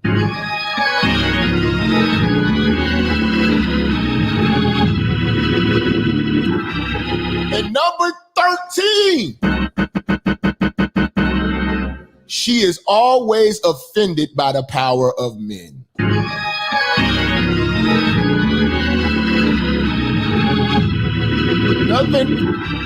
Nothing offends her more than an authoritative man. And that's what, and it's hard to be authority to a white woman without offending her. because you can't hold her accountable. Can't judge her work. Can't say anything negative. Everything has to be positive. You damn near have to baby them. If not, your job is on the line. That's why it's hard being in leadership and having a white woman as a subordinate. Because the companies give the white woman more power, even if you're in a higher position. That's why CEOs are getting taken down by little ass secretaries. That's how this shit works. Working with white women is the hardest thing for a black man to do in life. Are y'all ready to take these motherfucking calls?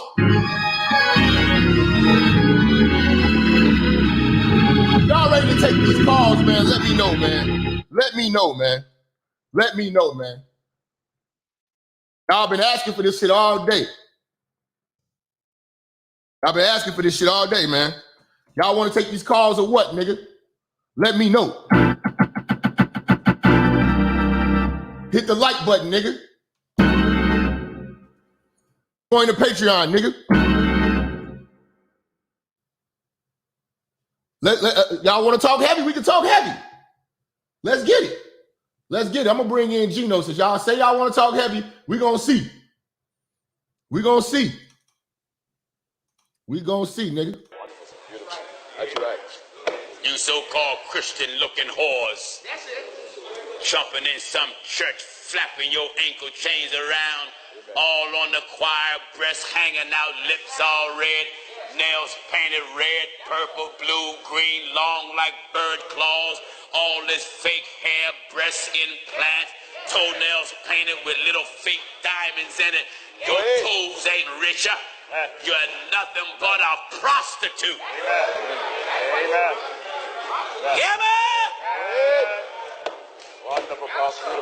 Go to church now. Go to church. That's right. Got nothing but a singing hoe, a shouting hoe, a organ playing hoe, a choir director hoe. Hey, preacher. If what I just said describe your wife, you're married to a hoe. Amen. Am I right, I say? Talk to me.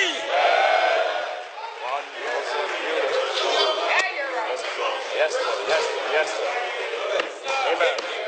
Yes, sir. Wonderful. Amen. Hallelujah. Amen. A man that's a real man don't want his wife out in the street looking like a prostitute. And you a holy woman? Amen. Amen. Proclaim you's a Christian. Christian with skin-tight pants. Showing the very shape of your birth canal. Going to some church with the shape of your birth canal exposed in public and jeans all up the backside of your behind. Carrying a Bible. That's right. Going to church. That's right. Yes, sir. Yeah.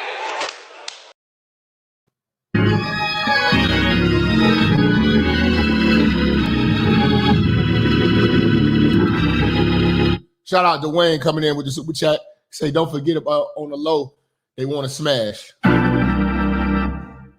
That's why, and if you turn them down, they're going to still say sexual harassment. For the embarrassment of turning them down. You can't win working with white women, man. I want to shout out my Cash App family, man. Charlene coming in with the $10.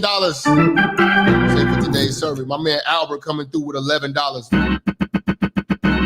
Say, my bad, I no longer, let me see what he said. Let me see what the brother said, man. He said, I no longer work around women. He got a CDL. Shout out to this brother. I think a CDL is a little bit more important than a passport. Shout out to Clyde coming through with the $5 holler. My man Kevin coming through with the $7.50. Sir Adonis coming through, say for the church on a bitch. Yes, sir. $15 holler.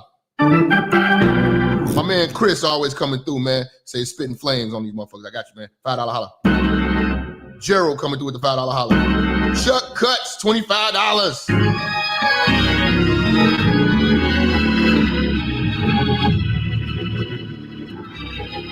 My man James coming through with the $5 holler, man. All right, let's see who else we got, man. We got everybody else. Let's see. You know, this shit. Okay,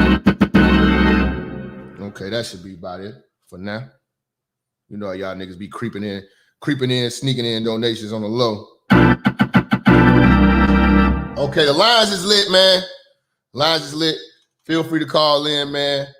563-999-3641. You are live with Minister Jap. Today's topic is working around white women. As a black man, I need to hear from y'all.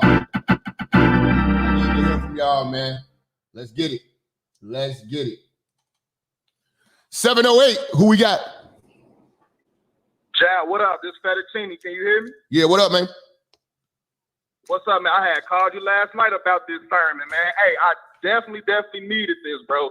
Thank you for putting this shit out, man. For sure. Again, bro, you got me through the Patreon on the 7 ways to work with white women, bro. You really got me through that shit, bro. Mm-hmm. I used to listen to that shit every fucking day on my way to work. Every day. Even in work, I was listening to that. Tell these niggas they need to come sign up for that Patreon, bro. It's work over there. Yeah, bro. Hey, y'all need to do that ASAP. It's work over there for sure. All right, so bet. I'm in Vegas, you know what I'm saying? I work in this warehouse. It's you ever heard of Peterbilt? It's a trucking company. Yeah. Okay, so I just got my CDL too, put that out there, you feel me, church? For sure. So I work for Peterbilt, you know what I'm saying? It ain't nothing in there but heavy equipment. All my trucks know motherfuckers brake drums, all that shit is heavy as shit, right? Mm-hmm. My man, let me put this out there. I'm the only black dude at my job too. The only black person there. It's nothing but white guys and white ladies. So these motherfuckers keep hiring white girls to work in the warehouse. These white girls do whatever the fuck they want to do. They talk to my managers crazy as hell. Like you said, bro. The white woman is God, bro, and I don't think people understand that. Like, we ain't putting the white woman on the pedestal, but like you said, bro, it's the reality. The white woman complains. Look, when the white woman complains, shit happens, bro. Shit gets done. So look, I found about a year ago, I find a fucking noose in the warehouse, right? A fucking noose, right? Mm-hmm. I bring it to my manager's attention, right? It's a white bitch in there. She started crying. Why the fuck are you crying? So everybody rushes to her. Oh my God, are you okay? Are you okay? Are you all right? Are you all right? She like, yes, I'm okay, but I mean, who would do that? Who would do this? And I'm like, ain't nobody come to my side like, hey, bro, you all right? So she just hijacked your pain. Bro, she just hijacked the shit, right? And then turn around and say, well, that doesn't look like a noose. I took a psychology class. That doesn't look like a noose. What? So, whatever. So, like I say, bro, these white bitches be in there doing whatever they want to do, saying whatever the fuck they want to say. My managers don't do nothing, bro. They white men. They scared of these white bitches, bro. I'm talking about scared, not doing nothing, not saying nothing to these motherfuckers, right? I told you. So it was one time, yeah, you did. So I'm having a conversation with my manager. We just talking about, we just kicking the shit. He say, man, I let my stepdaughter and my wife run the house. And I'm like, what? He was like, yeah, man, they just take over. And I'm like, I'm glad you said that, because now you bringing that simp ass energy to the job, and you letting these white bitches run over you, talk to you crazy. See, these bitches be leaving early to go get their nails done. Just all type of fuck shit. And they keep hiring white bitches, bro. I done sent 2 niggas over there. They do not want to hire men, bro. They want to hire bitches in this motherfucking warehouse where we got all this heavy ass equipment. These hoes can't carry shit. They can't lift shit up. So what I do now, I see them hoes struggling with something heavy, I walk right past. I don't need help. You got it. You feel me? So they seen me do that shit a couple of times. I get called in the office. Hey, if you see somebody struggling with some heavy parts, just help them out. I ain't helping shit out. Y'all should have hired some men. What the fuck? And again, like you said about the HR motherfuckers, bro, every time I go into this HR lady office about a question about something, this white bitch don't know nothing. Bitch, you've been to HR in this company for 10 years and you don't know nothing.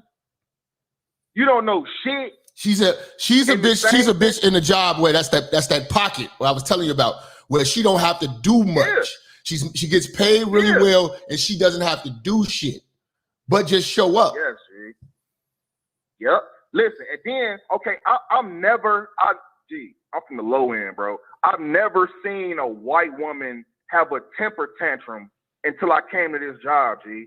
I'm talking about throwing temper tantrums, kicking, yelling, screaming. Not even as much as a warning on a write-up. Gee, all they tell this bird, they tell this bitch, just take the rest of the day off and come back tomorrow. What the fuck? This same broad, bro, I'm talking about going around talking crazy to motherfuckers, right? One of the guys like, hey, you need to stop kissing ass. This broad gonna say, it's job security. Wow. So everything you saying, bro, is 100%. These man, they just hired the bitch 3 days ago. 3 days ago, this bitch, we had a meeting this morning, bro. She and this motherfucker telling motherfuckers what to do. Bitch, you been here 3 days. I told you, man. My manager. I've been there, man. I know how this shit works. You know what I'm saying? I know how this shit works, man. That's the only thing I hate about working for these companies, man. Working under white women, man. This is the most scariest thing I ever dealt with before, man.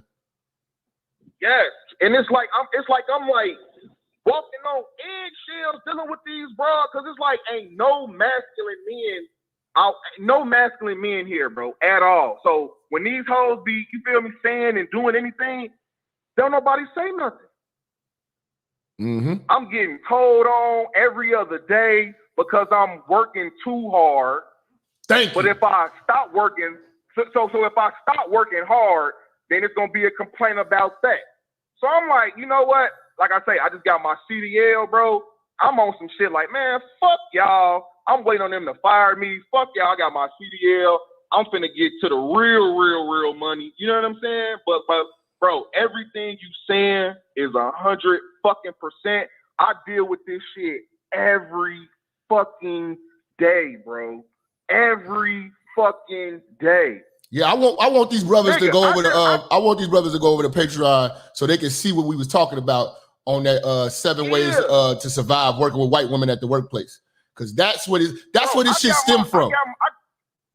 I got my mama listening to that shit. The sermon for today right now, I shared that shit to her because she's the only black person at her job. I shared that shit to her. I shared that 7 ways to deal with white women. I shared that shit to my mama. But the thing is, with women though, even with black women, they can have it somewhat hard, but none of them will ever have it as hard as a free thinking straight black man. Because they still can unite with white women under the guise of womanhood. We don't have that ability. My OG ain't going though. You feel me? She ain't going. Like I say, we out here in Vegas now, so it's different. You feel what I'm saying? We've been out here. I've been out here 4 years. My mama been out here for like 7 years. So it's real different, bro. You know, we from a city of all black motherfuckers. It's different working with these white motherfuckers, G. Like it's really, really different, man. And I just listen to you to get me through the day, bro. I swear to God. Appreciate it, bro. That's all I got, man. This fettuccine, man. I'm gonna be calling you damn near every time, bro. I listen to you every day. God damn it, you the truth, you the church. Fuck my baby mama. I'm out.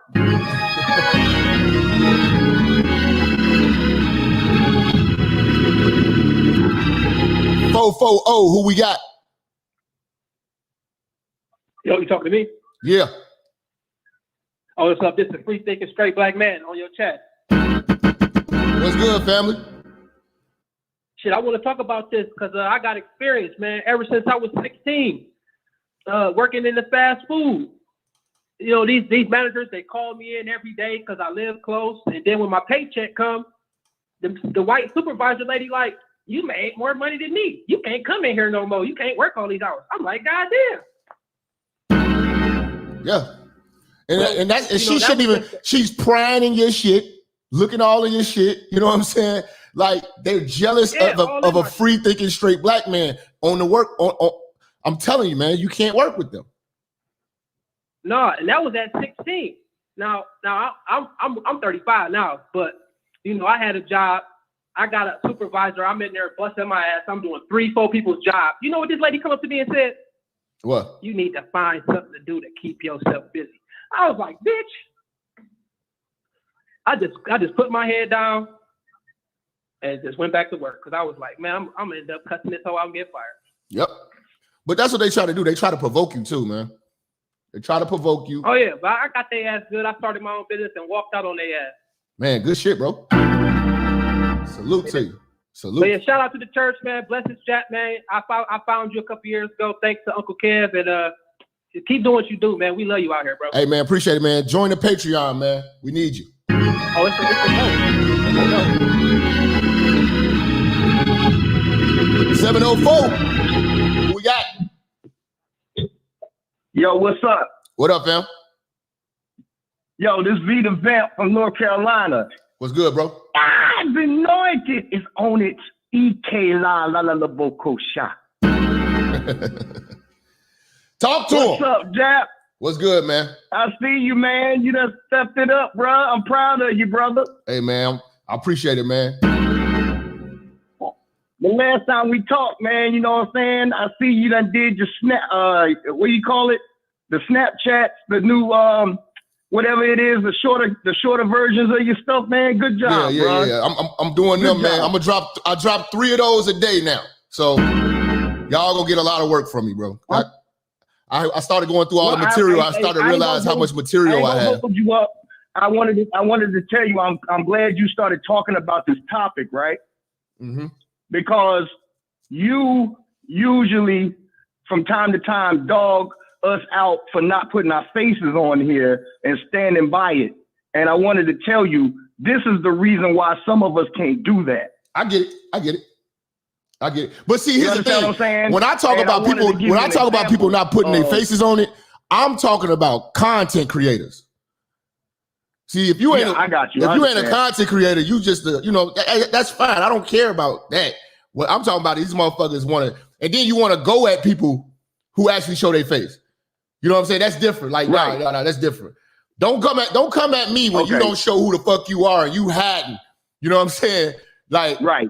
And you don't stand because you scared to stand on what the fuck you talking about. For real, you know what I'm saying? But I must have misunderstood you. Nah, that ain't pertaining to everybody who don't show their face. When Melvin Van Peebles made Sweet Back's badass song, and he went to Bill Cosby, and Bill Cosby was on I Spy because Melvin Van Peebles couldn't get nobody to support that movie because it was a black revolutionary that took out some racist cops. Mm-hmm. And he went to Bill Cosby, and Bill Cosby was like, well, how much do you need, bruh? And he said, $50,000, man. He said, I have your check in the morning. You know what I'm saying? But you can't, when we're dealing with these Karens at the workplace, we can't really show ourselves, man. You know what I'm saying? We be wanting to. No, that's cool. I respect it. I respect that. But what I was saying was, bro. Your calls. Bro. Do that when they checking everything. Bro, what I'm saying is, I'm talking about content creators going at content creators who actually stand firm and stand behind their message, and you got a motherfucker talking shit about that motherfucker who's hiding. That's the shit I don't respect. Yeah, through a damn avatar. Yeah, that's the shit I don't respect. Yeah, I got you. Yo, man, I ain't gonna hold you up, man. Yeah, hey, look. Hey, keep doing what you're doing, bro. You know what I'm saying? You tearing them up. I told you, you hit that Kevin Samuel slot, you was gonna tear him up. Didn't I say that? We fucking him over. Appreciate you, big dog. Yeah, you doing your thing. You doing your thing, Playboy.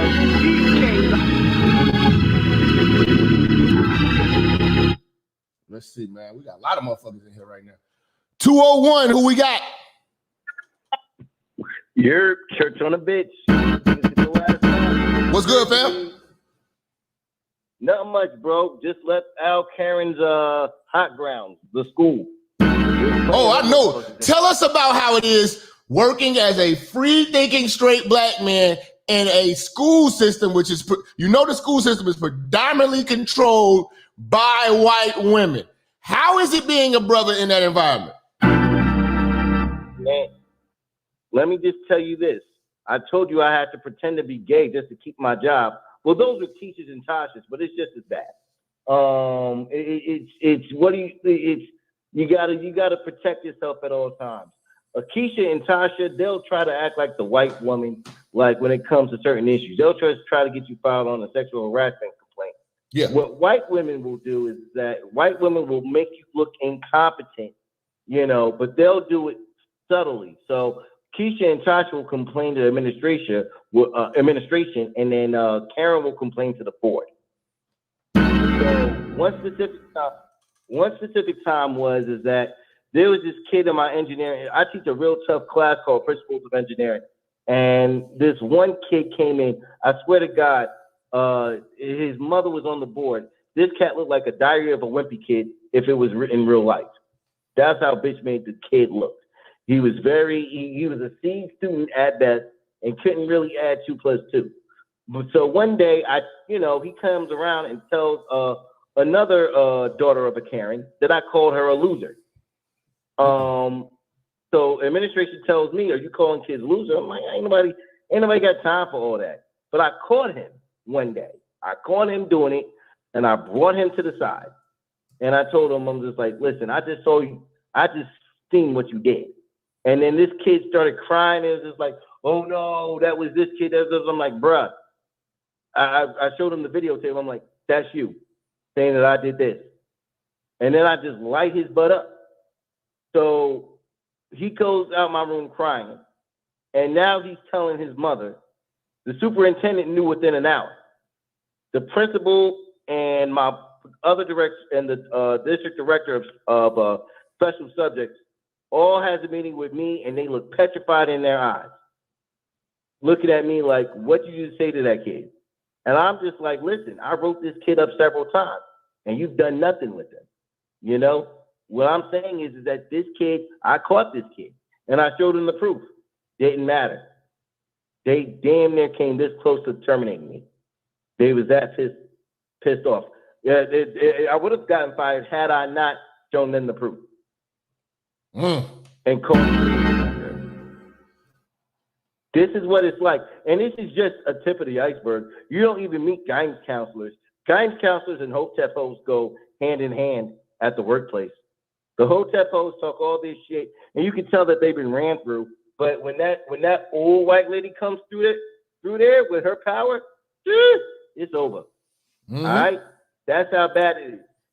Me as a street, as a black man that thinks straight, listen, you gotta just keep a low profile. And lucky for me, I'll work on the other side of the building where all the honors teachers are, the old school teachers are. So we're not even on that. But on the other side of the school, where Black Lives Matter is, and these liberal assholes, like, it's over. They bring in LGBTQ. I told you one time about the white teacher from South Chicago, that suburban teacher, Tinley Park woman, rubbed that kid's head in front of me and just walked off like it wasn't nothing. That kid is still traumatized from it. And she gets promoted to STEM supervisor. This is the shit that you got to worry about. You, as a free-thinking black man, you have to have surveillance around these hoes all the fucking time, because they're going to they're going to test you. They're going to write you up. They're going to catch you slipping when you don't expect it. You just got to be ready and willing. You got to prove to them that you're smarter than them, and there's no doubt about it. Like, it's like playing spades, and you have the big joker all the time. That's the way you keep these white women in check. If they do that, they know not to mess with you, and they might even feel uncomfortable around you. They'll be like, but they won't say anything. Like, they'll see you and then they'll walk the other way because you're not under their power. You'll just look at them like, give them a sign like, yeah, bitch, don't fuck with me. I had to do that last year to a couple of our Karens, stupid ass bitches. Always you gotta prove that you're more diplomatic, you're more smarter, and everything else, and just stay on your side of the road and just keep close to the people that hired you. That's literally the way it is.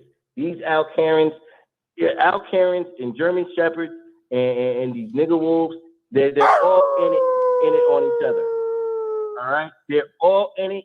They're all conspiring against each other. And Al Keisha knows that if she pisses off Al Karen, then it's her ass. But Al Keisha worships Al Karen, you know, and that's just the way it is. But I'm not gonna go into this shit anymore. Praise to the church, fuck bell hooks, and long live Kevin Samuels, and fuck Al Karen.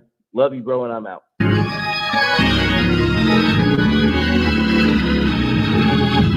Shit getting crazy. 615, who we got? Minister. What's good? good? It is what it is. What up, bro? The form Savage J. Wood. Talk to me, man. Peace to the church. Let me just say this. This is the one topic, besides the pussy sermon you did, pussy quality, John equality. This is the topic I'm afraid of. Okay? I fear the white woman in the workplace. I ain't gonna lie. Look, a lot of motherfuckers say, I ain't afraid. Nah, nigga, I'm afraid. Okay? You were talking to me. I was like, man, this nigga don't call. You get the preacher ain't preaching to you, but he preaching to you. That kind of feeling like, man, this nigga talking about me again. Dude, let me say this to the church. Do not use your real name on it. Look, I support Jap because Jap is preaching the truth. I'm gonna tell you this, man. An old white man told me this a long time ago. He said to me, a dishonest and phony man is liked by everybody. An honest man is hated by all. He said, you're gonna get more resistance. You get more resistance being honest than you are being like people love the motherfuckers that's faking and lying. The fakest rappers, the fakest bitches, they get the most love. Motherfuckers that's honest get hated because niggas are living fake lives. And man, you like this. That's why I support Jack. He's showing his face on the fucking internet. The whole world can see this shit. Support the church. Support my minister, man. Let's get into this. I'm gonna just start off saying you can't stick dick in the degrees. Some degrees don't mean shit to me. All right. You know, I had a white side chick at my old job. Okay. I was married, had a white side chick. My side chick held me down. Did not snitch. Did not get me in trouble. Did not tell my ex-wife.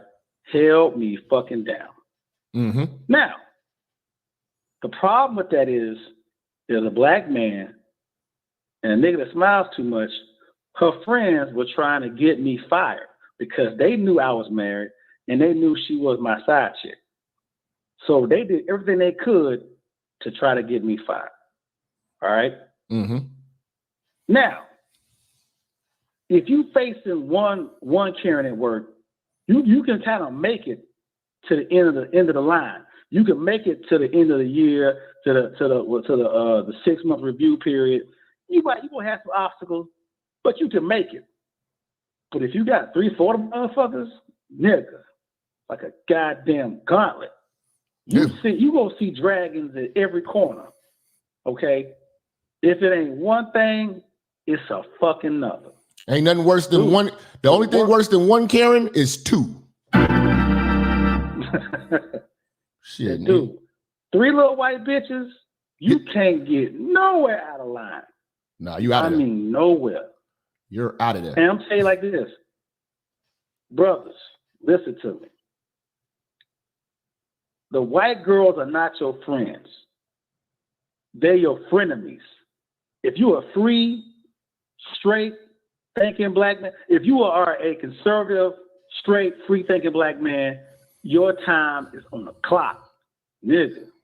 Them white bitches, and here's the thing.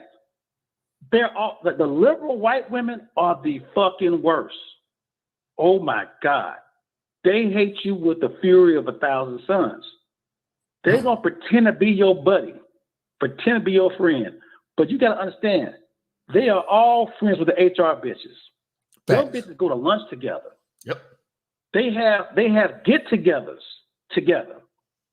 Don't for one moment believe they like, oh, she cool. She's a cool. No, she's not. They are building a case against your black ass. Yep. Dude, that's what it is. You think they cool? Oh, hey, Tyrone. They are not your friends. And here's another thing. Here's another thing that they do. If you decide to jump the gun and tell on that white bitch to HR, she cool with the white bitch. The white bitch gonna tell her already. So then the woman that you told on whatever she was doing wrong, she gonna treat you. Now she's gunning for you at work, but she's not gonna tell you. She's not gonna tell you that she know that you went to HR on her, but she's gonna be gunning for you now. Yep. And nigga, that shit was going on. Look, that shit went on for 3 years. 3 years. They had I think when you said documentation, oh, I gotta call in. This nigga don't sit for me. Documentation. Niggas, white bitches keep a journal. Shit, what's that bitch name? The Biden daughter got a goddamn journal of her dad fucking her.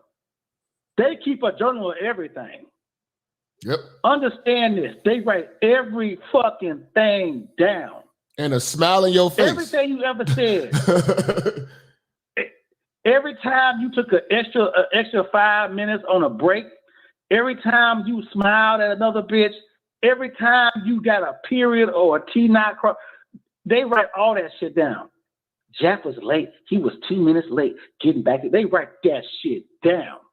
Yep. Any little thing you do, and people understand this. Understand this. Understand the game.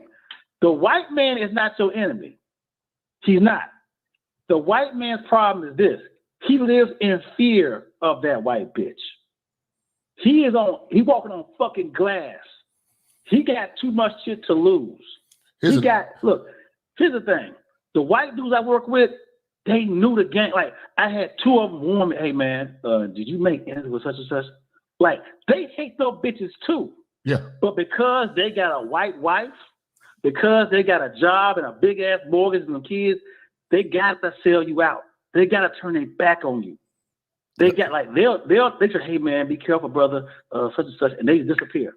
Like they disappear like that because they walk in fear of those bitches, and they can't do no. They wrong. created those bitches though. gotta That's the figure out- problem. That's the biggest problem. They created those bitches. Yes, and the problem is this: it's like a dog that's like a big pit bull. You can't get a hold of no more. You can't put your hand in there to try to grab him. You bite the motherfucker off. And last thing but not least,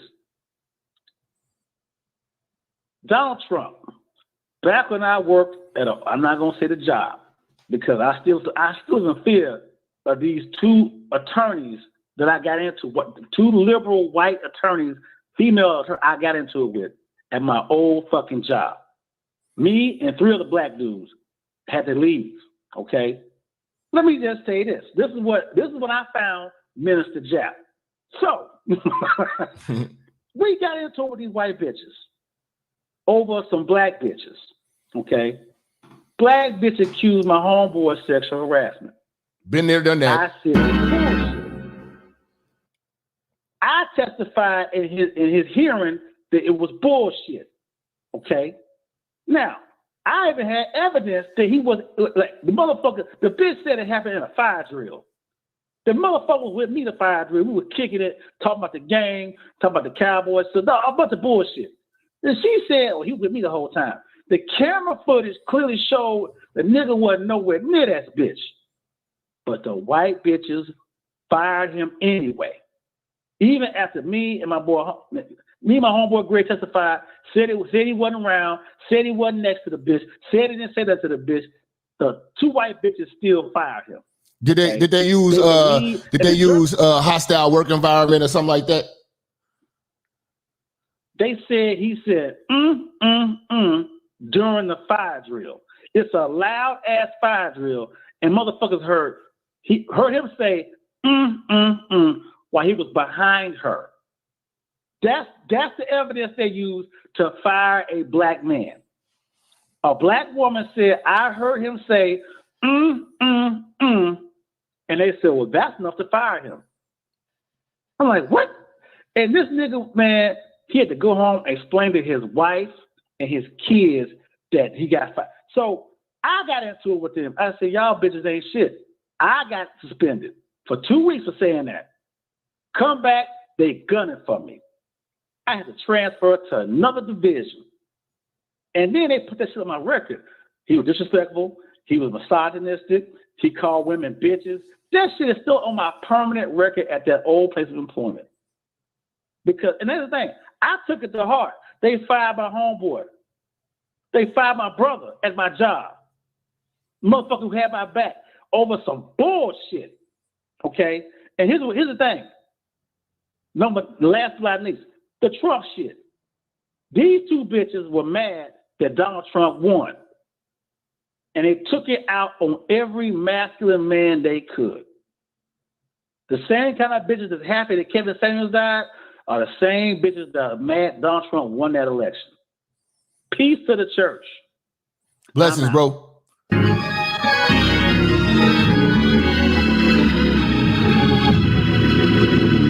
God. Brothers is calling in with real stories. Real shit. 773, who we got? Yo, it's Big Mike from 87th Street. What up, bro? What's going on? I'm going through the same thing right now. I work in IT, computer systems and everything. A lot of times we have rules, and a lot of these females, white females, they come in, they try to flirt with us and everything to get extra shit, extra stuff like an extra monitor. You know, policy is like one monitor, so we're like, no, we can only give one monitor. We're not giving out a second one. Now, my coworker, he brother, but he's simping for them white girls. And I said, dude, stop smiling in the white girl's face. And he thinking every white girl wants him, but this what happened with him. He was caught looking at a sister backside. The sister didn't catch him, but a couple of white HRs saw him, and they tried to report him. They actually reported. They did brought him up on some charges, but they gave him a warning. And I said, these women are not your friends. You should not be trying to holler at anybody at your workplace. Leave that alone. You have to have an abundance mindset. You can get any women out. I wouldn't do it outside at the job. He's still to this day trying to get at these white girls. I mean, he think every white girl like him. He trying to strike a conversation. He's gonna lose his job. And bro. I'm like, he's going to get fired. He's trying to lose his job. He's gonna get fired. Now, here's the worst thing. He's in the worst situation. He has 5 kids and 4 baby mamas. I said, dude, you need this job. You don't need to be messing around like this, dude. He's stupid. I mean, some niggas are just the example of what we need to see to not be, and he's showing us that that's what he's gonna do. Because I mean, like, you giving him good advice, he's still going, he's still gonna do them. He's a nigga who's motivated by motherfucking ejaculation. So at the end of the day, he's gonna throw his whole life away for that shit. That's just what's gonna happen. Then they trying to invite us. They're trying to invite us to parties. I'm like, no, I'm not. I'm here to do my work, get my money, and gone. He's trying to go off with them. I said, no. When soon as things go wrong, you're the closest thing to them. They're gonna get you out of there. If they're in a position where it's either you or them and it's their survival, nigga, you're gonna go. They're gonna make sure that you get fucking fired. Dude is gonna lose his fucking job. Yeah. Flat the fuck out. He's playing with the most dangerous woman you could ever play with at the workplace is a white woman. That's the dumbest shit you could do. And exactly. Then you got kids and shit in the mix. See, he's stupid. So just you stay clear of that shit. You stay the fuck clear away from that shit. Yeah. You know what I'm saying? Watch it from a distance. Watch the fireworks from a distance. Yeah, I wouldn't even be. I would limit my talking to him so they don't throw your name in the hat. You know what I'm saying? When the shit get thick with him. Yeah, staying clear of that shit. I thank you again for this. I thank you, Mr. Jap. I thank you again for this game. Appreciate it, bro. You.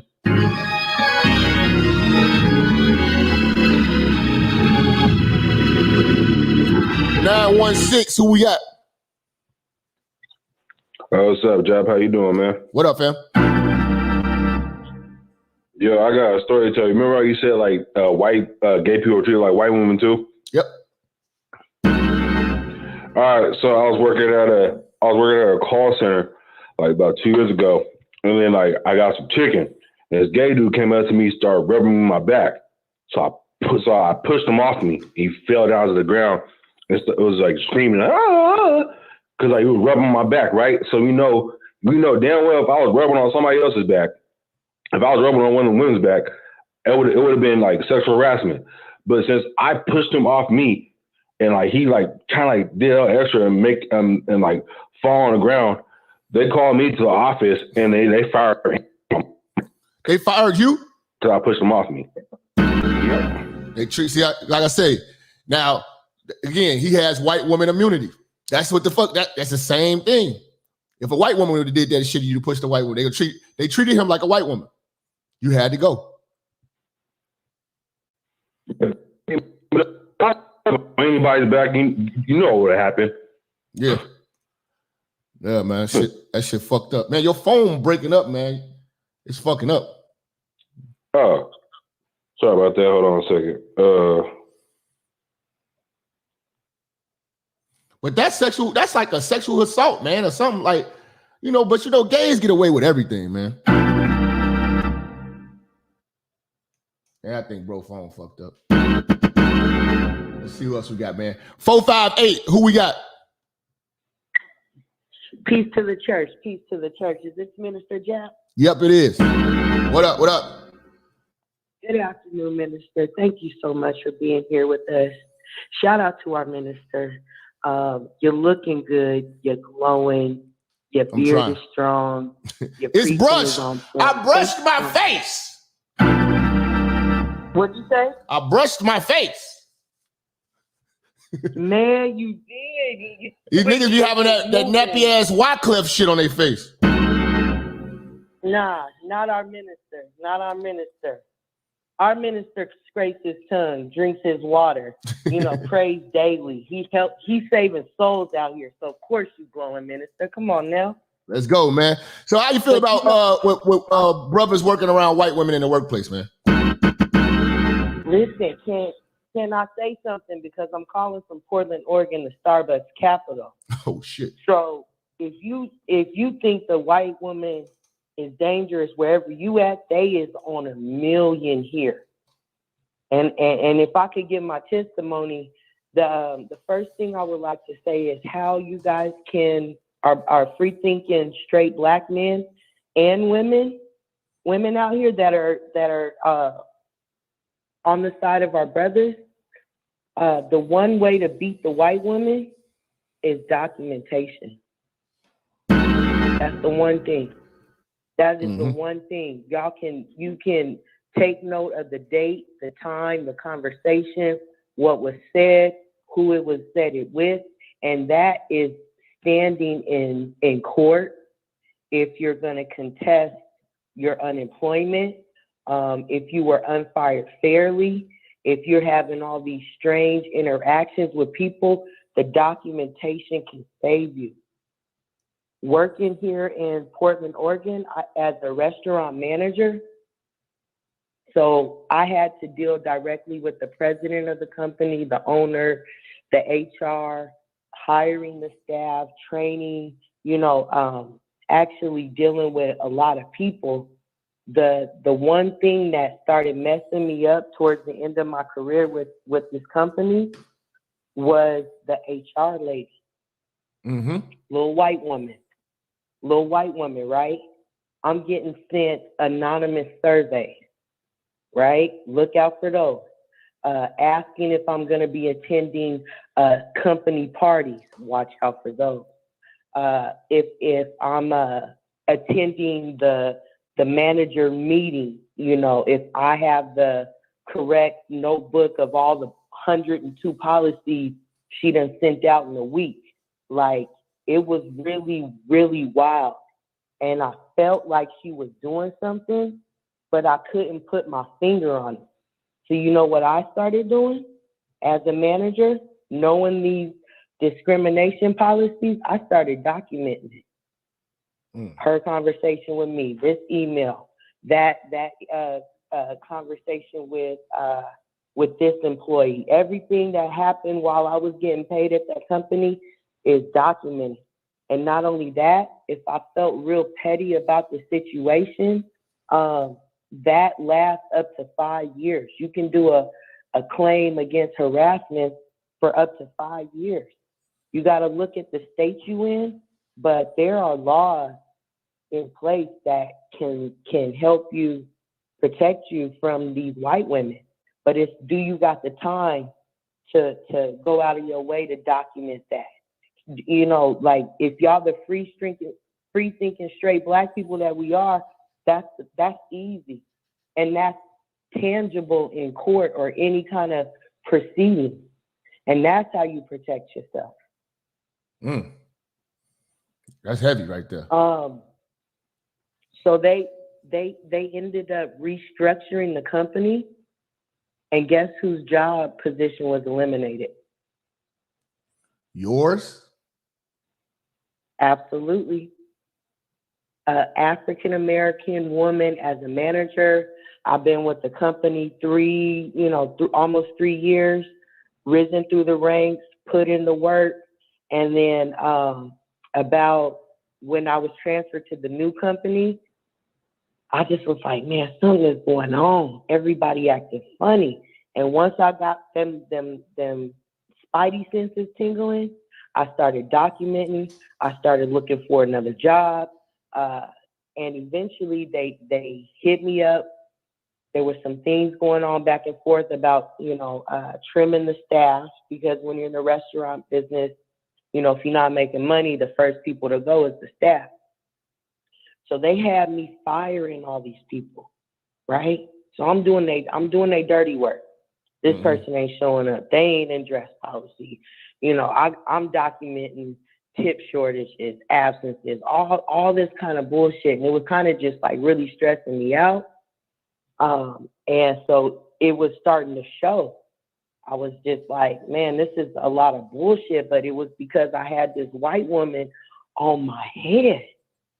She was like, if you don't do this, we're going to have to write you up. If you don't, document this, we're going to have to write you up. So it was like very stressful just internally. I know the feeling, trying to man. navigate dealing with that. And so then they hit me with the restructuring, eliminated my position. I'm sitting on all this documentation, and I could move forward on some petty discrimination lawsuit. But it's, they got the resources and time to do that. Like I don't. I got to worry about my son. They didn't block my unemployment. They didn't do me greasy. I got my little severance pay. I moved away in a respectful way, but I was definitely used to by them to do their dirty work. So y'all got to watch out for that.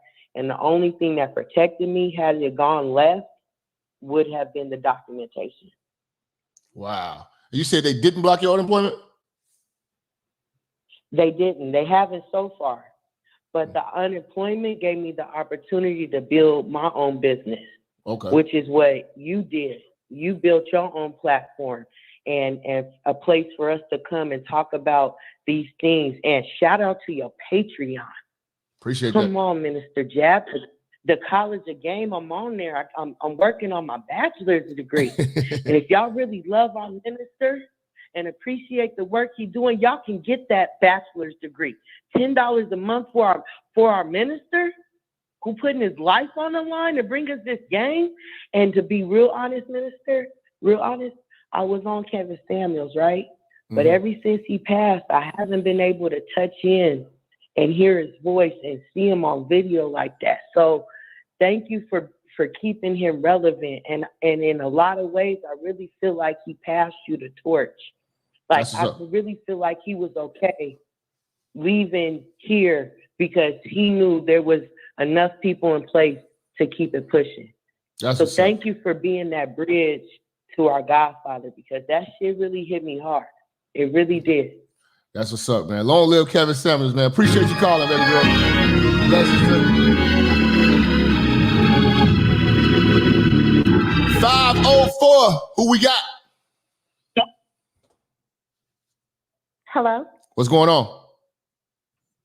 Hello. Thank you for this show.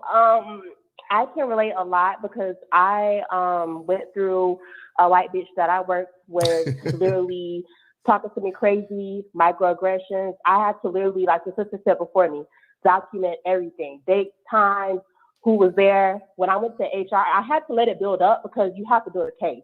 You just can't go straight to HR when they do stuff. You have to take notes of everything. Yeah. And when I went to HR, they got on that bitch and got her together, and she left me alone because if they didn't hold that would have been a good lawsuit. So it's hard working. It's hard working. But here's the thing. Sometimes y'all sisters, y'all get it hard dealing with white women. I get that. But y'all don't get nothing like how we do. Because we get it from both of y'all. The brothers can catch it from y'all, and we can catch it from the white woman. It's wild out here. I don't work with any black men in my department. I did hear about one black man going off on one of the white women I work with because I work different days. I heard she did call him boy or something, and he went off on her. And they were like, "Well, I don't think she meant it that way." I'm like, "Well, for him to feel like I got to get this bitch together, she had to say something or the way she said it because I met the dude. He's real cool." So, from what I heard about that, I'm like, I don't know for real what they be doing. I'm just gonna let you know. From my experience, his days are numbered. That's just it. Ain't gonna be nothing more pettier than a white bitch trying to get some revenge. I'm just saying, be careful because people have got killed over white women's tears. The state I live in, a whole town burnt down because a white bitch said she was raped, and they burnt and killed black people over that kind of shit. So I just stay clear of them. I don't, as black people, we just have to watch our back. We have to document. They will try. This bitch will literally try to antagonize me, try to get me to come out, because she's like, oh, she's a black bitch. She going to no. I would just be quiet. I would go sit down. Every time she tried to push me, I had to show so much restraint, like I was damn near Martin Luther King or some shit. But it worked out in my favor because I documented. I just went and sat down and started documenting because I'm like, let me get this bitch. That's what's up. That's what's up, man. Any last words, Thank baby you, girl? Okay, for sure. Appreciate you.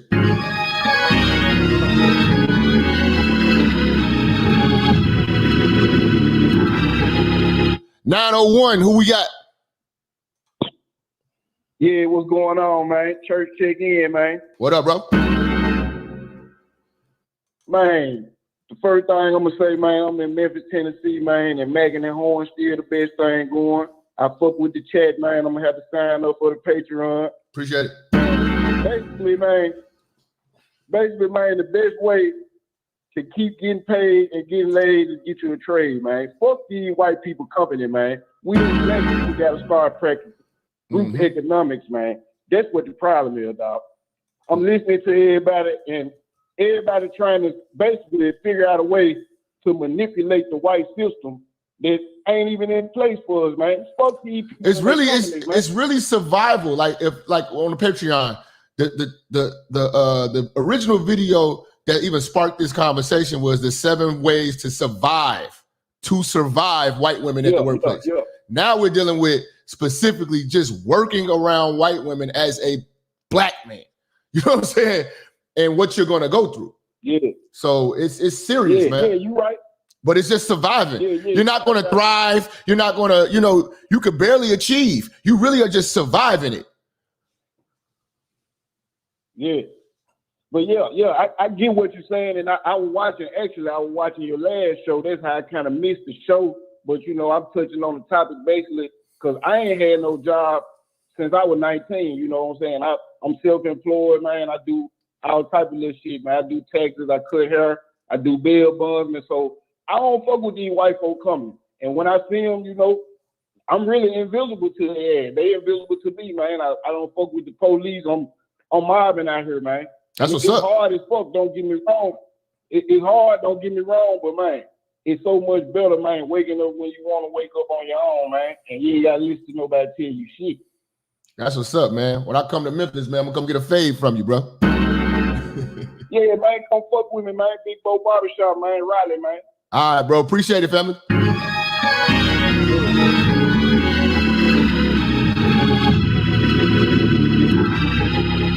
Let's see. 917, who we got? Yo, what's going on, Jap? This is Jay calling out of Jersey. I'm in the truck dropping right now. Does that sound good? Yeah. Back another time. You good money. Well, this is good. This topic, man. I listen to a lot of this stuff You know, it's good. You know, good afternoon chop up, man, when I'm driving, man. But I'm gonna tell you, this was right on time. I was just thinking this morning. I said I got this white woman on this low key hostile. She's very hostile when I got talked to on the dispatcher tip. I just got my 6 months today actually on the job. So I just got into trucking, and you know, I'm just trying to, you know, get away from these motherfuckers, get away from having to be up under them at work all the time. And I'm noticing that ever since I've been dealing with this one lady, it's been hostile every time she talks to me. And I'm thankful for this topic and the chop up and the other people chop up the callers, because it gives me ammunition to kind of get back to her. Because I wanted to just go niggerish. Her text message is very, very hostile. I wanted to go niggerish on her, but I'm like, you know what? That you're creating a hostile work environment, and some of those other things I heard people say, that's perfect things to back her ass off. I'm very grateful, man, for this topic. Yeah. Very grateful for this What topic. you want to do though, man? Do what the sister said earlier. Document everything as much as you can. You know what I'm saying? Because she will make up. She gonna make up some bullshit and try to throw you under the bus. You know what I'm thinking? I'm in the truck. My thing was to get a year in and buy my own truck anyway.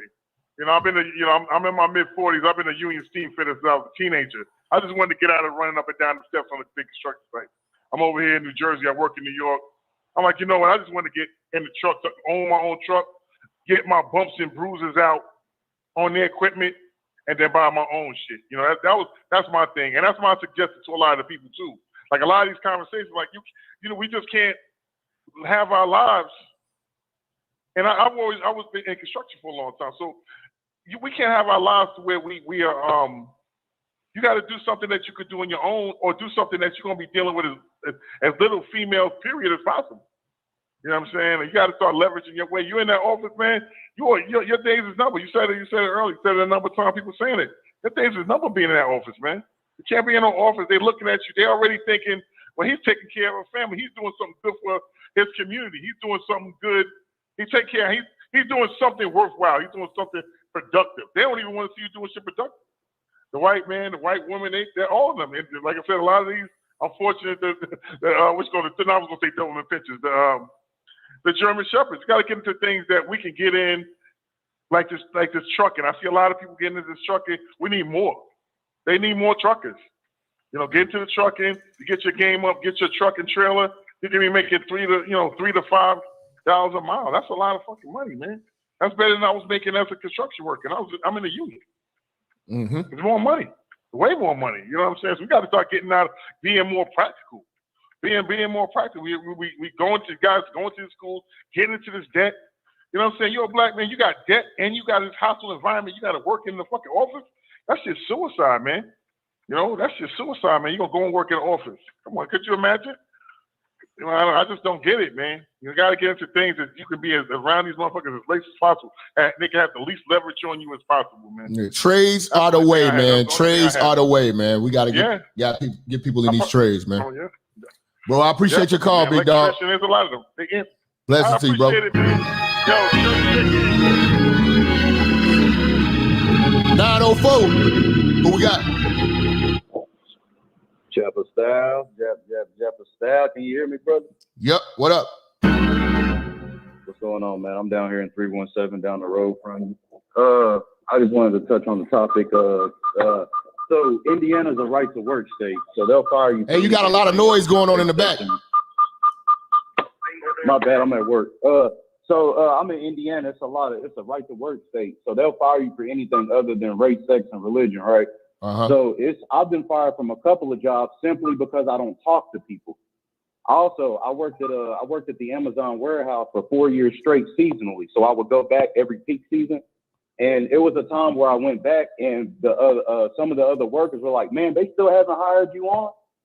But yet you got the white girl with the blue eyes and the big bust, and she was pretty hella thick. She was nice, but she gets hired on immediately. So also, I started working when I was 15 years old, and my uncle told me something. He said, never have relations with a girl you work with. And I stood on that shit. I didn't have sex with a coworker until 2019. So, but I didn't have a bad experience. But I've witnessed so many. I've never seen a good story come from coworkers fucking with each other. I've never seen it. I've never done it because I've always, I had a lot riding on my job and I was making good money. I never wanted to be one of them niggas that lose a job for a bitch. So I've seen everybody get into it, and I just watched everybody, and I was always a shoulder to lean on both sides. Where it was the bitch tell me, and then the dude. It was just like always some bullshit when there was motherfuckers that was fucking at work, and I just steered clear of that shit. Yeah, you know what I'm saying? Same here. Also, Jap, I've been watching you for years, man, many years. Here about 2 months ago, I had a situation at my house where I had to put a German Shepherd out, and the police got called. But and she put her hands all on me. My face was leaking. Jap, I literally have the video. I'm gonna send it to your email. But the police officer, I made the video the moment they left my house. My face was leaking. I'm talking about blood coming out my beard and shit. Because apparently she cut me up under my chin somewhere. And do you know the police? They let this woman just leave my house, no charges.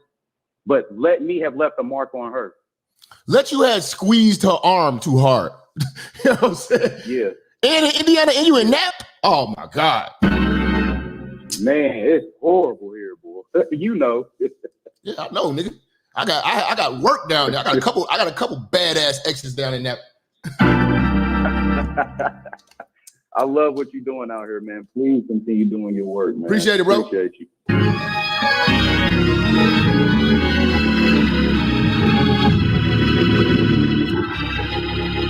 832, who we got? Yeah. What up? Yo, man, church check the fuck in. What's good with it, money? Talk heavy. Hey, man, check it out. I got two somewhat success stories. Check this out. You know how you got the small titty fat bitch with a booty like a fortune cookie? What about the light-skinned hoe that looked like Miss Piggy, built like a goddamn YMCA camp counselor sent from HR to catch niggas slipping? What about that bitch, man? So check this out. This bitch come in from HR, sent from the white hole. We know she's sitting here to get shit in order because the fucking turnover rate at the job is so high, right? She come in, this motherfucker, automatically with authoritarian shit with that white privilege because she light-skinned kind of shit going on, right? So we sitting there, she training this dude, one of my friends, right? So I'm trying to tell this hoe, look, she in the stairwell training her because I work security, right? I try to tell this bitch, listen, ain't no fucking intercom in the stairwell. Please don't get mad about that. Ain't no intercom in the fucking stairwell. This bitch get mad at me, come down, and she say, well, look, you need to get that in order. I say, so what are you talking about? What did I do wrong? She say, well, you need to call property management and get this looked at. I said, ma'am, the building was built in the 1800s. It ain't no intercoms in there. What do you get mad at? She get mad. The dude tell me, man, she trying to get you fired, bro. I said, for what? Because I told her that? He said, yeah, she was telling me that. I said, dog, what the fuck? So tell me why when I come back on shift, the girl who worked on the second shift told me, man, she was zooming in on your phone on the camera, taking pictures of what you were looking at on your phone. I said, what the fuck are you talking? I said, they will do that. Yeah, taking pictures of my phone. And I'm thinking in my head, was I looking at some porno shit? Was I looking at some x-rays, some motherfucking Instagram shit? I started tripping. I'm like, fuck, I'm sweating over here. So, because she getting niggas up out of the job, right? So, eventually, she got so many niggas sent back to the main office that they end up firing her bitch ass. And sent her back to the fucking main office. That's a small success. So now the second one, I'm gonna get up out of here. A homeboy of mine, he worked with me in the building, and he the kind of nigga that go from building to building, chatting up bitches, talking to hoes, getting all the the information. He's always in a bitch face talking shit every fucking day. He know more about the building and know about something property management. So I'm like, okay. So somehow they end up hiring. Let me tell you how the white bitch has privilege.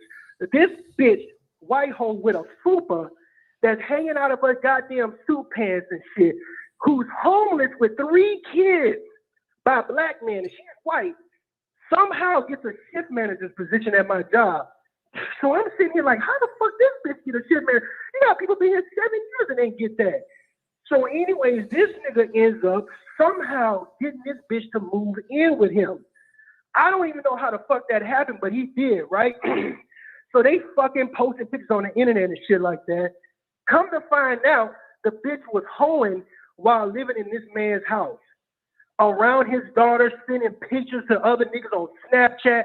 So he find out about it. He confronts the bitch, and then they get into an argument, and he do this, well, you sending other niggas shit, so you ain't touching me no more because you sending other niggas shit, but you living in this man's house. And so somehow it came up where he might have, now I don't want to say this word, but graped this bitch or somehow, because she wasn't giving him the pussy no more. Now she's a shift manager. She comes back up to the office. Now let me tell you this. He jumps the gun to get this bitch fired because he thought she was going to go first, but she didn't say nothing. But his scary ass tried to get this bitch fired first. Well, she ends up getting fired because the account manager was fraternizing with employees. So he saved his job because that bitch was a shift manager, and and she ended up getting fired, but she was a white girl. You know what I'm saying? So that's the two somewhat success stories I just wanted to drop in on. I mean, it happens, man, but it's rare, man. And avoidance is the biggest cure to this headache, man. Appreciate you, bro. How about let's just not go through it? How about let's just not go through it? Let's not chance it. 276, who we got? Church, what's going on? What up, fam? Check in. This is a really good show today, brother. It's so much that we can learn from this because it happens more than what we think.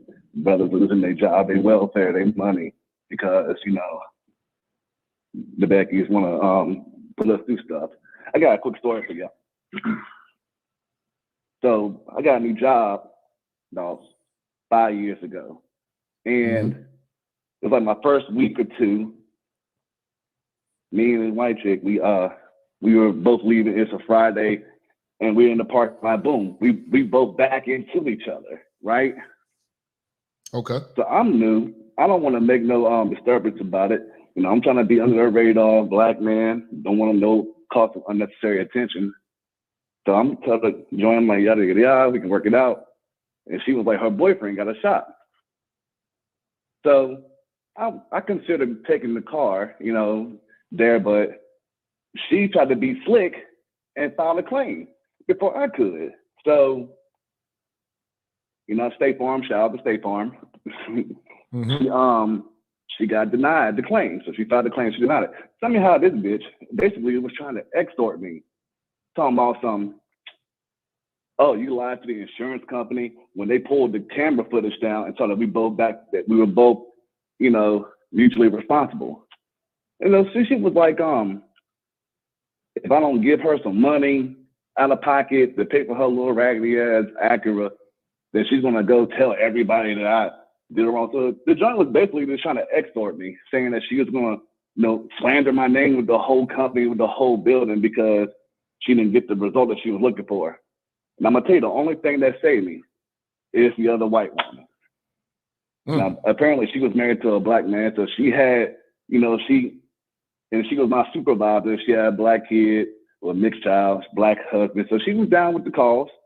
So basically she approached me one day, and I just told the white girl, I said, hey, let's go to the copy room so we can talk about it. And then I went, said, hold right here. I went and got my supervisor. Got her, I said, I just need your presence for 30 seconds. Because, you know, white woman's God, and gotta make sure that if you're gonna do something, let's do it in front of her, because her word is bond in the corporate world anyway. So came in the copy room. I said, hey, you know, we had the rec, I offer resolution. You chose to file a claim. You took all the responsibility out of it. You know how it is. You didn't get the results you're looking for. That's up between you and State Farm. My name, I'm Bennett. My name ain't up in it. So, and then that was it. But what I'm trying to say is, you know, if they don't get the results that they're looking for, they will go, or at least try to go above and beyond to wreck y'all black men.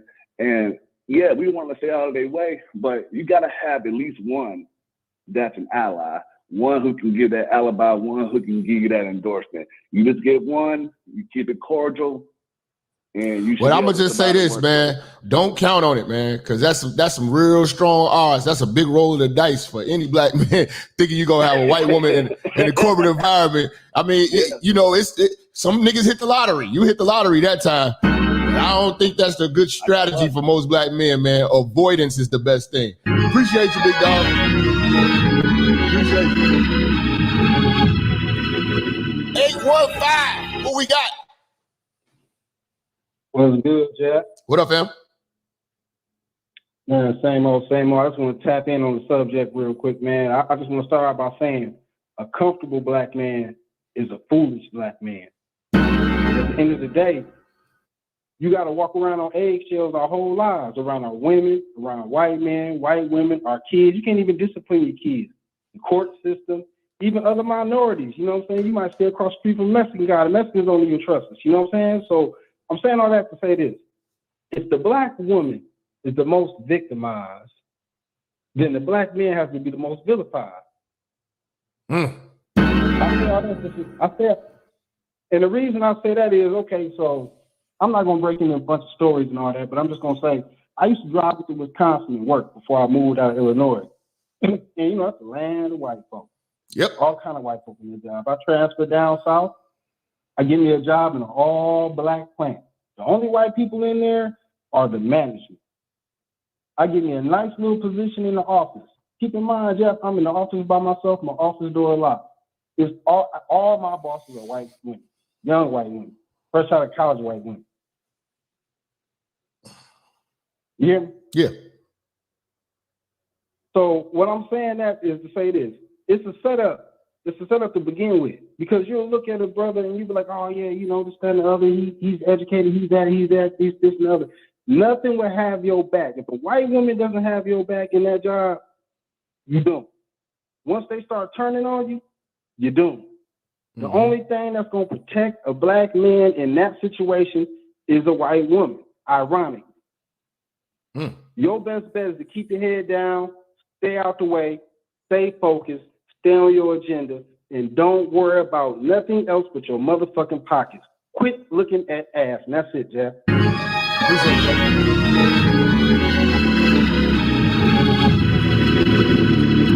773, who we got? Hey, what up, brother minister? Can you hear me okay? Yep. Oh, perfect, man. Hey, I've been waiting so long. Boy, hey, because you touched There's a lot of calls, hey, man. It was flooding the lines, bro. Yeah. Hey, this is why we need you, man. Them long vacations from you hurt, bro. You know what I'm saying? Hey, they hurt us, man. No more vacays. I got y'all. All right, cool. Hey, so look, man. Hey, this Deacon Johnson from San Diego. You know what I'm saying? Let me just touch on a couple things. One, I just want to make sure these brothers, everybody listening, y'all need to share this to y'all friends, y'all nephews, y'all sons. This is vital information that you sharing today. And one of the things, so I made notes just to go over it real quick. First thing first, remember this, y'all. These white bitches ain't your friends. They are not your friends at work. Especially, hey, they're going to laugh at your jokes. If you got some charm, you got some swag, they're going to laugh at your jokes. They're going to be cool. Don't get that false sense of security because that shit can be pulled right from up under your feet. You know what I'm saying? Another thing, save your bread. Save your bread so that once the bullshit start coming, you need to have at least enough bread saved up so you can go a year not working, doing what you need to do, rebuilding the resume, taking some more training, or starting your own business. Save your bread. Number 3, get the fuck off social media. If you're a free thinking black man, you don't need an Instagram, nigga. You don't need to be on there thirsting over broads. Don't be a lame for Facebook. Get off all that shit. Those are intelligence gathering materials. An adult man who puts his fucking business on Facebook is a fool. And you might as well get off Instagram too. You're not that fucking important, but people can use them shits to see what you want, what you're thinking about, what you're doing, who you fucking with, and who your friends are.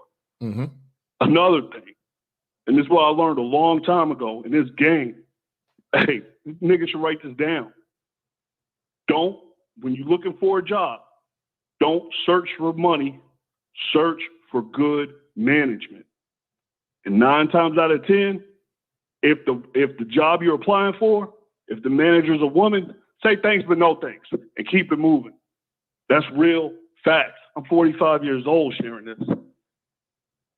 Last thing, just like they was talking about that real smart sister that called in, she was saying do your documentation. That's 100%. If you feel you're under the gun, because we can feel it when it's coming. You feel you're under the gun, start documenting shit heavy. Mm-hmm. What you're talking about is so real. I was just on the phone with HR for half an hour yesterday for the same shit going on at my job. The exact same shit that you're talking about. Dumbass Here's the investigation. game Y'all can't even be productive at work because you're so busy investigating shit. Facts. No, hey, I had to call HR because I see the writing on the wall. You know what I'm saying? I called HR to start just protecting myself shit. This is what my attorney told me to call HR, chop it up with them. So we're on the early steps of just being able to defend ourselves. Hey, and I've been smart. I'm sitting on a substantial amount of money. Then fire me. Let me get the unemployment. I'll be straight. And I'll be extra straight because I might have a case later. But at minimum, you know what I'm saying? I'm going to be able to sit still for a year and I'll be all right. That's what's up, man. What the lady told me from HR, hey, if you really want to fuck with your management and they fucking with you, you talk to the EEIOC. Those are the people you talk to because if they lie to them, they risk going to jail. And if you want your management to act right, you talk to the EEIOC. For every state got them. Other than that, hey, thank you, Brother Minister. You do a service to us all. We love you. Appreciate it, man. Join the Patreon, bro. All right, I'm there.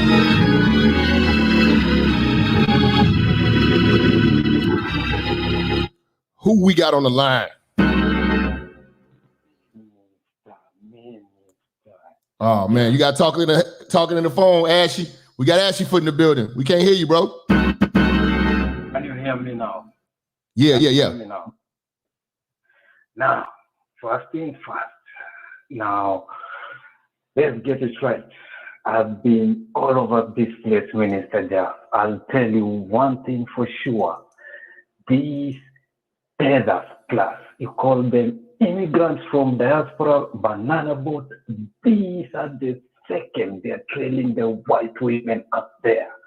Mm-hmm. That one I know. I have seen it with my eyes and I've seen it. I'd rather go back to the hood and interact with the people from there than stay with these people, Minister Jap. Number 2, Minister Jap. The audience here must know you can't fuck with a bitch who doesn't use our wash clothes in the bathroom. You can't fuck with her. Number 3, Minister Jap. Now I am upgrading the diaspora German Shepherds to Wattles. I have seen them, I'm experiencing them, and now I'm taking notes. I'm going to take it back home and lay it on the ground. I'll give you a full report on that one. Number 3, Minister Jap. These brothers have to be cold-blooded. When you're at work, don't look at that flat ass. It's none of your business. Focus on the money. You don't look at that blue eye. Focus on the computer, your machine, whatever you're doing. Focus on that. Never entertain that. You know, Jap, I like mine black or dark. I don't take any milk at all, Minister Jap. I'm never into that. Number 5, Minister Jap. The brothers, be aware. No one is your friend outside here. I'm here, Minister Jap. No one is your friend. Your only friend is your money. That's it. The other ones, they're just carriers who are coming along with you. Number 5, Minister Jap. Don't bullshit around with women who don't entertain you. They're calling you misogynist, whatever. These are the people you keep away. Never entertain them. At work, no. Do your work, go home. Meeting, that's it. They ask for your social media, I don't have. Even if you have, you tell them straight to their face, no. Exactly. Now, I'll leave you this, Minister Jap. I'm dealing with Wattogs right now. And I'm dealing back home also with German Shepherds. Now we have the white clowns which are coming along. I'm dealing with them. I'll give you a full report when I'm settled in. Let's go. In the forest. I'll leave you that, Minister Jap. And she put in the building, y'all. Your pussy. Hey, bring the camera, son. Bring the camera.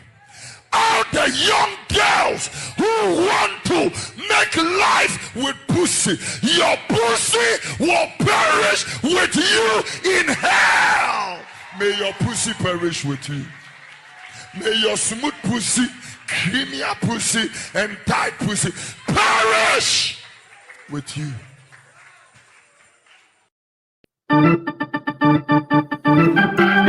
And that's gonna do it for the Cause Church. Man, I appreciate y'all, man.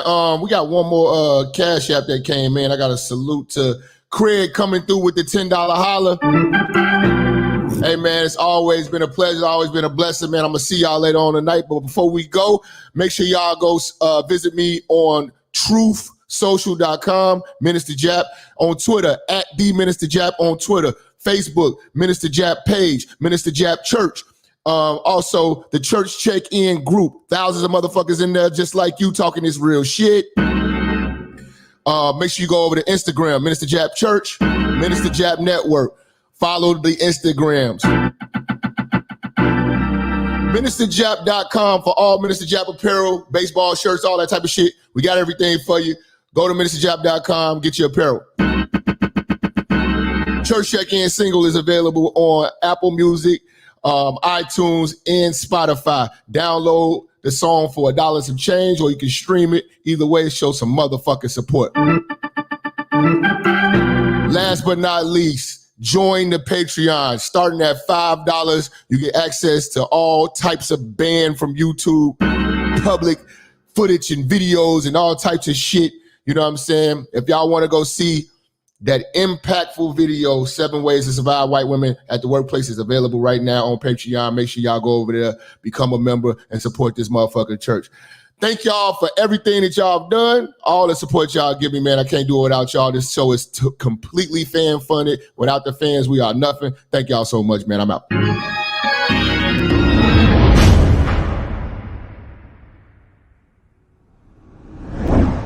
gonna give y'all a chance to hear Brother Rand sing, and then we're gonna shout out all the Cash Apps.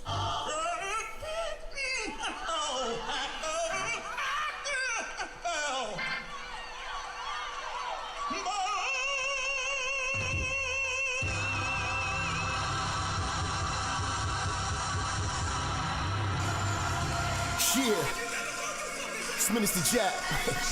You already know, man. Church is definitely in the building. They fucking with me though. Alright, let's do it. Church check in, church check in, church check in, church check in, church check in, church check in, church on the bitch. Yeah. Church check in, church check in, church check in, church check in, church check in, church check in, church on the bitch. That's church on the bitch. Church on the bitch. Church on the bitch. Church on the bitch. Yeah. Church on the bitch. Yeah. Church check in. Church on the bitch. Oh, church on the bitch. Yeah. Church on the bitch. Church on the bitch. Church on the bitch. Hey, church check in. Let's go. Minister Jap, it's a new era and niggas is chat. I'm in the kitchen, I'm cooking this crack. Bitch getting taxed in my Benjamin static. Truck in the front and the engine in back. 3Ks, everything I'm whipping in is black. 3 hoes all wanna sit on my lap. High yellow heifer, I'ma hit her from the back. This is a fact, I'm taking your bitch, I'm not giving her back. Bitch got some kids, I'm not dealing with that. The back of her throat where my children is at, that was realer than that. Her mama's a hoe and her sister's a rat. The head was amazing, the pussy was trash. Run up on church and that pistol gon' blast. Get your ass body trying to get to this bag, nigga. Church check in, church check in, church check in, church check in, church check in, church check in, church on the bitch. Yeah. Church check in, church check in, church check in, church check in, church check in, church check in. Hey, church on the bitch, church on the bitch, church on the bitch, church on the bitch, church on the bitch, yeah, church on the bitch, yeah. Hey, church check in, church on the bitch, church on the bitch, yeah, church on the bitch, church on the bitch, yeah, church on the bitch. Listen, church check in, let's go. Relinquish the bitch, you loving and cuffing to be with the bitch. She came in with you, but I leave with the bitch. I bangin', I skeet on the bitch.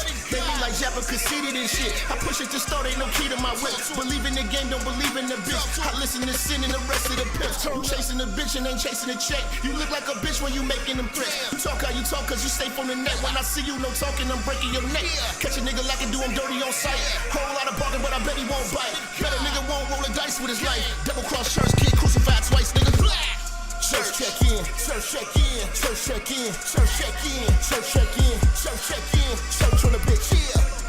Church check in, church check in, church check in, church check in, church check in, church check in. Hey, church on the bitch, church on the bitch, church on the bitch, church on the bitch, church on the bitch, yeah. Church on the bitch, yeah. Hey, church check in, church on the bitch, church on the bitch, yeah. Church on the bitch, church on the bitch, church on the bitch.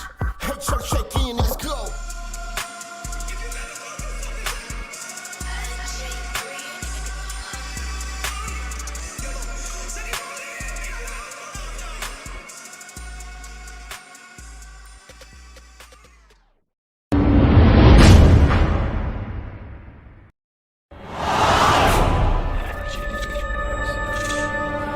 Minister Jap, I'm talking to you, nigga. Yeah, I got a kid. I got 2 daughters and a son. Yeah, man. Black women are bad mothers.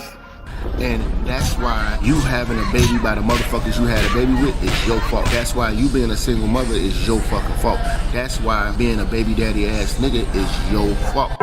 Live from the church. Church check in. It's Minister Jap. Black women, they're some of the most worst bitches on with money, but yet they're still taking trips and they look fly doing. They are the flyest, broken bitches you're gonna ever deal with. On Minister Jap TV. Church check in, man. Church check in.